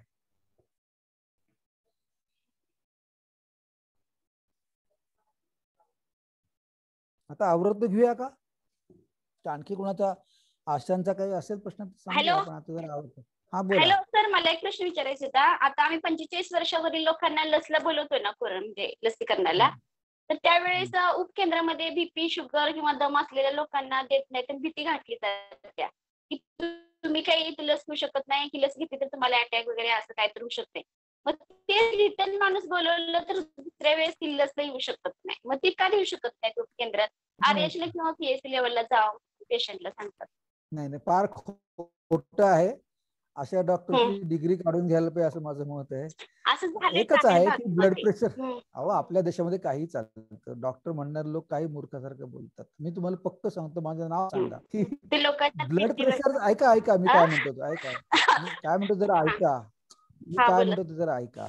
ज्याला कोणाला ब्लड प्रेशर आहे, त्याचं ब्लड प्रेशरच्या गोळ्या नीट चालू आहे, त्याचं ब्लड प्रेशर कंट्रोल मध्ये आहे, हे पक्क झाल्यानंतर त्याला गोळी द्यावी असा नियम आहे.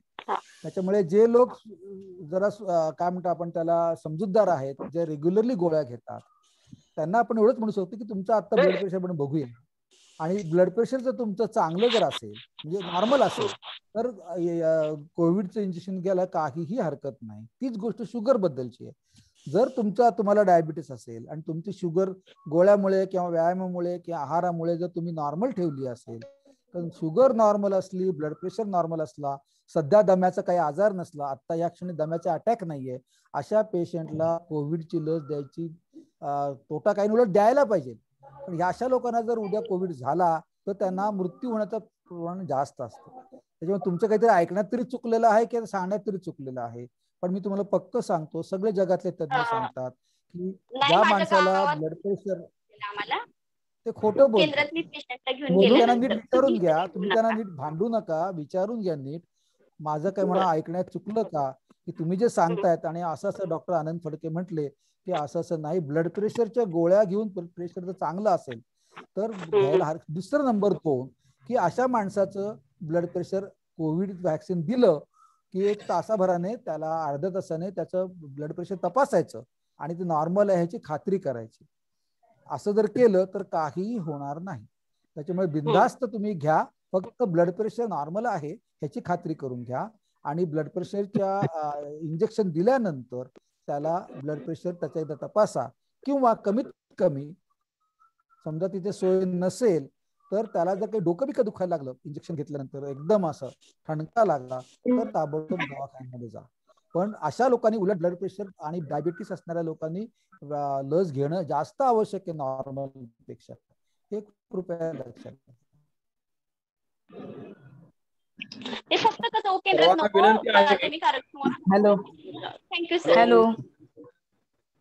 हॅलो आणखीन हॅलो नमस्कार सर. हा बोलणार आहे. नमस्कार. हा बोला. हॅलो सर, मी ऋषाली बोलते. सर, सरांनी खूप छानपैकी माहिती चांगली सांगितली, कारण आमच्या डोक्यात थोडस म्हणजे भीती होती ती कमी झाली, आणि खूप चांगल्या साध्या सुध्या भाषेत समजेल असं, कारण आम्हाला आतापर्यंत आम्ही असे म्हणून काम करत आम्हाला कुणी असं सांगितलं नाही, पण खूप छान पद्धतीने सांगितलं. मात्र सर सगळ्या गोष्टी समजल्या. मला फक्त एक पाहिजे की आपण खोकल्यावरची जी गोळी सांगितली तिचं जरा प्लीज नाव सांगितलं तर बरं होतं, आणि ती कशी, कोणासाठी द्यायची, कशी द्यायची ते थोडंसं सांगितलं, कसा डोस तो सांगा फक्त प्लीज. आणि खूप चांगल्या पद्धतीने मार्गदर्शन काय त्याचं जे मूळ नाव आहे ना, जनरिक नाव ज्याला मी म्हणतो, ते नाव जरा अवघड आहे. म्हणून मी जसं आपण क्रोसिन हे ब्रँड नेम आहे की नाही, ब्रँड आहे. पॅरासिटामॉल मूळ नाव आहे. पॅरासिटेमॉल हा जरी मोठा शब्द असला तरी तुम्ही आता शिकलात, सुरुवातीला तुम्हाला जमलं नसेल म्हणून आपण पटकन क्रोसिन म्हणतो. तसं त्याचं जे नाव आहे, मुख्य मूळ नाव शास्त्रीय, ते खूप मोठं आहे. तर मी तुम्हाला सांगत नाही का, तुमच्या लक्षात राहिला, त्याला डेक्स्ट्रोमिथॉर्फॅन असं म्हणतात. पण ब्रँड जर तुम्ही बघितला, मी सोडून दे ना, मी काय म्हणतो त्या नावाने मिळतच नाहीये. ALEX, अलेक्स, ALEX, अलेक्स अशा नावाची गोळी आहे. ती कोडीन सारख्या गोळीसारखं काम करते. त्याने क्रोसिन सारखं, म्हणजे जसं तात्पुरता खोकल्याची ढास कमी होते, ती चघळ्याची गोळी असते, ती चांगली परिणामकारक आहे. मागणी असेल, 5-10 रुपयाला मिळत असेल, मला नेमकी किंमत माहित नाही, पण ती अतिशय गुणकारी आहे. एखाद दुसरी गोळी काही हरकत नाही. Okay, thank you sir. त्याला तोंडामध्ये लिमलेट खोकल्याची गोळी पहिले ठेवा, खडीसाखर ठेवा, गुळ हळद ठेवा, गरम पाणी प्या, असं घरगुती उपाय करून बघा. पण जेव्हा आपल्याला असं लक्षात येतं की नाही बाबा ते घरगुती उपायाचं काय होत नाही, रात्र म्हणून खॉक खॉक खॉक करतोय, तर त्याला ॲलेक्सची गोळी द्यायला पाहिजे. मात्र त्याला जर 4-5 दिवसापेक्षा जास्त दिवस खोकला येत असेल तर तो प्रकार गंभीर आहे असं म्हणून ताबडतोब डॉक्टरकडे न्यायला पाहिजे. Okay, thank you sir, thank you. सर्व सहभागींना विनंती आहे की आता आपण चर्चा थांबवत आहोत. सर्वांना विनंती अशी आहे की डॉक्टर आनंद फडके हे गेल्या 12 वर्षापासून आपल्या संघटनेला सातत्याने मदत करीत आलेले आहेत. किंबहुना आशांची संघटना बांधित असताना त्यांची जी जन आरोग्य संघटना आहे आणि साथी संस्था आहे तिथे मी सुमन पुजारी जाऊन त्यांच्याशी, त्यांचे सहकारी जे आहेत, अनेक वेळा चर्चा करून मुळात आम्ही आशांच्या बद्दलची मागण्या आर्थिक सोडून ज्या इतर बाबी आहेत त्या समजावून घेतल्या. त्यामुळे आशांच्या मध्ये आम्हाला चांगल्या पद्धतीने महाराष्ट्रामध्ये काही प्रमाणात काम करता आलेलं आहे. तर ते ज्या संस्थेमध्ये डॉक्टर काम करतात ते साथी संस्था, त्यांच्या वतीने सातत्याने आरोग्य विषयक सर्व महाराष्ट्रातच नाही देशामध्ये फक्त जनतेलाच नाही तर नर्सेस आहेत, आशा आहे, डॉक्टर्स आहेत, या सर्वांच्या बद्दल सर्वांच्या थरांच्या मध्ये त्यांच्याबद्दलची एक विश्लेषण पद्धती सांगितली जाते. इतकेच नव्हे तर जेनरिक हॉस्पिटल जे आहेत, जेनरिक गोळ्या ज्या आहेत त्याचं सुद्धा अत्यंत स्वस्तामध्ये पुण्यामध्ये गोळ्या मिळतात. तर त्यांच्याशी जर तुम्ही संपर्क साधलात, त्यांचा नंबर वगैरे मी त्याला देतो, तर त्यांचे काही सहकारी आहेत ते जेनरिक पेक्षा सुद्धा चांगल्या स्वस्त गोळ्या देण्याची त्यांच्याकडे एक प्रक्रिया आहे. त्यांची काही चांगली नावाजलेली पुस्तके आहेत. तर आपण असं करू, आपले जे सगळे आशांचे ग्रुप आहेत, गटप्रवर्तकांचे ग्रुप्स आहेत, त्याच्यावर हे जे जन आरोग्य अभियान साथी यांच्या मार्फत जे काही प्रबोधनात्मक सगळ्या बाबी येतात त्या बऱ्याच वेळेला आम्ही तुमच्या ग्रुपवर टाकलेले आहेत. आता याच्या पुढेही टाकत राहू. तर ते जरा तुम्ही काळजीपूर्वक वाचत चला, त्याच्याबद्दल कॉमेंट्स करा, किंवा आणखीन तुम्हाला जास्त माहिती पाहिजे असेल ती सुद्धा तुम्ही सांगायला हरकत नाही. फक्त तुमच्या आशा म्हणून सेवेचा मुद्दा नाही, तुमच्या नातेवाईकांचं, तुमच्या घरातल्या माणसांचं आरोग्य सुरक्षा सुद्धा या सगळ्या डॉक्टरांनी केलेल्या मांडणीतून तुमच्या लक्षात आली असेल. त्यामुळे हे आपण पुढे चालू ठेवू. त्यांची सहकार्य करण्याची नेहमी तयारी असते. त्यांना फोनवर बोलून त्यांना आम्ही विनंती केली होती की तुम्ही असं बोला, तर त्यांनी अत्यंत आनंदानं ही बाब स्वीकारली आणि आता जवळजवळ 2 तास आपण ही चर्चा करतोय. तर प्रत्येक की त्यांनी या पुढील काळात सुद्धा आम्हाला अशा पद्धतीने सहकार्य करावं. आणि तुमचे जरी काय याच्या पुढे जरी प्रश्न असतील तर ते ग्रुप्सवर टाका, मोबाईलवर आम्हाला सांगा. आम्ही आमच्याकडे जे मटेरियल आहे ते तुम्हाला ताबडतोबीनं देऊ, किंवा डॉक्टर आणि त्यांचे जे सहकारी आहेत त्यांच्याकडे पाठवून देऊन ती माहिती आपल्याला मिळेल. तर आपले जे ग्रुप्स आहेत ते आणखीन आपण सजग करू, किंवा त्याच्यामध्ये आरोग्यविषयक माहितीसाठी वेगळं आपल्याला काय करता येईल ते सुद्धा आपल्याला करता येईल. आणि अशा पद्धतीने या पुढच्या काळात सुद्धा आपल्याला या विशेषतः लॉकडाऊन काळामध्ये आता अशा ज्या आहेत त्या मोबाईल अँड्रॉइड वापरणं किंवा झूम मीटिंग वापरणं हे हळूहळू त्यांच्या कामाचा भाग बनत चाललेला आहे. तर ते एका दृष्टीनं चांगलं आहे की त्या माध्यमातून आपण या ठिकाणी त्यांना भागीदारी करू. आपल्या या बैठकीसाठी आशा गटप्रवर्तक महिला आणि अध्यक्ष उदय चौधरी उपस्थित राहिलेले आहेत. तर परत एकदा आपल्या सर्वांच्या वतीने डॉक्टर आनंद फडके यांचे आभार मानून आजची झूम मीटिंग संपलेली आहे. मला एक मुद्दा मांडायचा आहे. एक मिनिट, मला एक मुद्दा मांडायचा. बोला. एक तर म्हणजे तुमचे सगळ्यांचे आभार, कारण मला या बैठकीला तुम्ही बोलवलं आणि मी समजतो की नुसत्या कर्मचारी नाहीये तर त्या कार्यकर्ते आहेत, समाजातले जागृत घटक आहेत, म्हणून मला आनंद वाटतोय करायला. माझे ऍक्च्युली छोटे 4-5 छोटे व्हिडिओ आहेत कोविड बद्दलचे, तर ते मी पुजारींकडे पाठवतो. आणि ते अर्थात आशांसाठी नाहीये, जनरल लोकांसाठी आहेत. तर त्यातला जर तुम्हाला एखादा कुठला व्हिडिओ वाटला की तो आता ते काही म्हणजे काही 6 महिने पूर्वी केलेत, काही 8 महिन्यापूर्वी केलेत, काही 2 महिन्यापूर्वी केलेले आहेत. तर त्यातले काही व्हिडिओ आणि 10-10 मिनिटाचे आहेत, काय लांब लचक नाहीये. एक प्रश्न घेतलाय. उदाहरणार्थ माझी कोविड टेस्ट पॉझिटिव्ह आली, आता मी काय करू, अशा नावाचा एक व्हिडिओ केलेला आहे. की असे काही काही व्हिडिओज, मी लस घ्यावी का ह्या विचारात, त्याचं तुम्हाला काही आता महत्व नाहीये. तर असे मी तुम्हाला पुजाऱ्यांकडे पाठवून देतो. त्यातला तुम्हाला जर आशा, तुमचा व्हॉट्सअपचा ग्रुप असेल कदाचित आशाचा, युनियनच्या लोकांचा, तर तो तुम्ही सर्क्युलेट करा. आणि नंबर 2, आशा वर्करने लक्षात ठेवायच्या गोष्टी जो मी ज्या साध्या इतर गोष्टीमध्ये मांडल्या, म्हणजे माझ्या इतर व्हिडिओमध्ये नाही आहेत. आणि जे, कारण कसं आहे, मी तर सगळं नागरिकांना डोळ्यासमोर ठेवून केलेलं आहे, सामान्य नागरिक. परंतु आशा वर्कर ह्या सामान्य नागरिक नाहीत ना, त्या हेल्थ वर्कर आहेत. तर त्याच्यामुळे जे काही 2-4 मी वेगळे ऍडिशनल मुद्दे मांडले, की जेव्हा तुम्ही लोकांच्या घरी हँड ग्लोव्ज वापरू नका, लोकांच्या घरी जातात तेव्हा तुम्ही अमुक काळजी घ्या, किंवा ह्या मृतदेहाचा मुद्दा मांडला. तर असे काय मुद्दे तुम्ही ते बघा, मला जे लिहून पाठवलेत की डॉक्टर या 4 मुद्द्यांवर तुम्ही खास वेगळा, आशांसाठी एक वेगळा व्हिडिओ करा, तर तो मी तुम्हाला करून पाठवेल. ते काय एवढं अवघड नसतं. त्याला थोडा वेळ खर्च लागतो, म्हणजे बऱ्याच वेळा मेहनत द्यावी लागते. मी आनंदाने घेईन, पण लोकांनी वापरला पाहिजे. आणि नुसतं स्वतःपर्यंत ज्ञान न ठेवून लोकांपर्यंत पोहोचवलं पाहिजे. तर मी जसं तुम्हाला तुमच्यापर्यंत पोहोचण्याचा प्रयत्न करतोय, तसं तुम्ही जर इतरांपर्यंत पोहोचवणार, आशांपर्यंत पोहोचणार असाल, की तुमच्या गावातल्या 4 लोकांपुढे तुमच्याकडे व्हिडिओ आला एखाद्या आशाकडे 10 मिनिटाचा, त्यांनी जर गावातल्या आणखी एखाद्या तरुण मंडळाला दिला आणि त्या ग्रुपवर पसरला, तर शेवटी ज्ञानदान, असं ज्ञान एवढी एकच गोष्ट आहे की ती दिल्याने वाढते. बाकी जगातली कुठलीच, प्रेम आणि ज्ञान या 2 गोष्टी अशा आहेत की ते दिल्याने वाढतात. तर त्याच्यावर माझा विश्वास आहे, त्याच्यामुळे ते करायला मला जरूर आवडतं. आणि साथी सेहत बद्दल तुम्ही जे सांगता, ते साथी सेहत मध्ये मी निवृत्त होऊन 12 वर्ष झाली. मी नोकरी करत होतो तिथे. आता मी पूर्णवेळ कार्यकर्ता आहे. मी गेल्या 30 वर्षापैकी 40 वर्षापैकी 30 वर्ष पूर्णवेळ कार्यकर्ता आरोग्याचं म्हणून करतो. आणि डॉक्टर म्हणून लोकांचं प्रबोधन करणं, आणि औषध पण जे काही लोकांना फसवतात आणि अनेक डॉक्टर लोक त्याला जे काही साथ देतात, त्याच्या विरुद्ध मी प्रबोधन करत आलेलं आहे. तर मला खूप छान वाटलं की श्रमिकांच्या युनियन्स बरोबर काम करणं, त्यांना मदत करणं, त्यांचा सहभाग करणं, हे माझं अगदी आनंदाचं आणि आवडतं काम आहे. आणि मला चांगलं वाटतं की अतिशय असंघटित क्षेत्रामध्ये असलेल्या आशा, गावोगाव पसरलेल्या, तुम्ही नेटाने त्या सगळ्या लोकांना संघटित केलेलं आहे. आणि त्याचा स्वतःच्या हक्कासाठी आणि जनतेच्या आरोग्यासाठी तुम्ही हे चांगलं काम करताय. तुम्हाला शुभेच्छा देतो. आणि आता आपण हे सगळं आटोपते घेऊया. धन्यवाद. धन्यवाद डॉक्टर. तुम्ही सांगितल्याप्रमाणे तुमचे व्हिडिओज आम्ही सगळीकडे प्रसारित करू. आणि आम्हाला जे आणखीन काही व्हिडिओ जर वाटले तर आम्ही आपल्याला नक्की सुचवू. चालेल. आणि आमच्या ग्रुपमध्ये सगळ्यांना पाठवून देऊ. आता संपवायचं का डॉक्टर?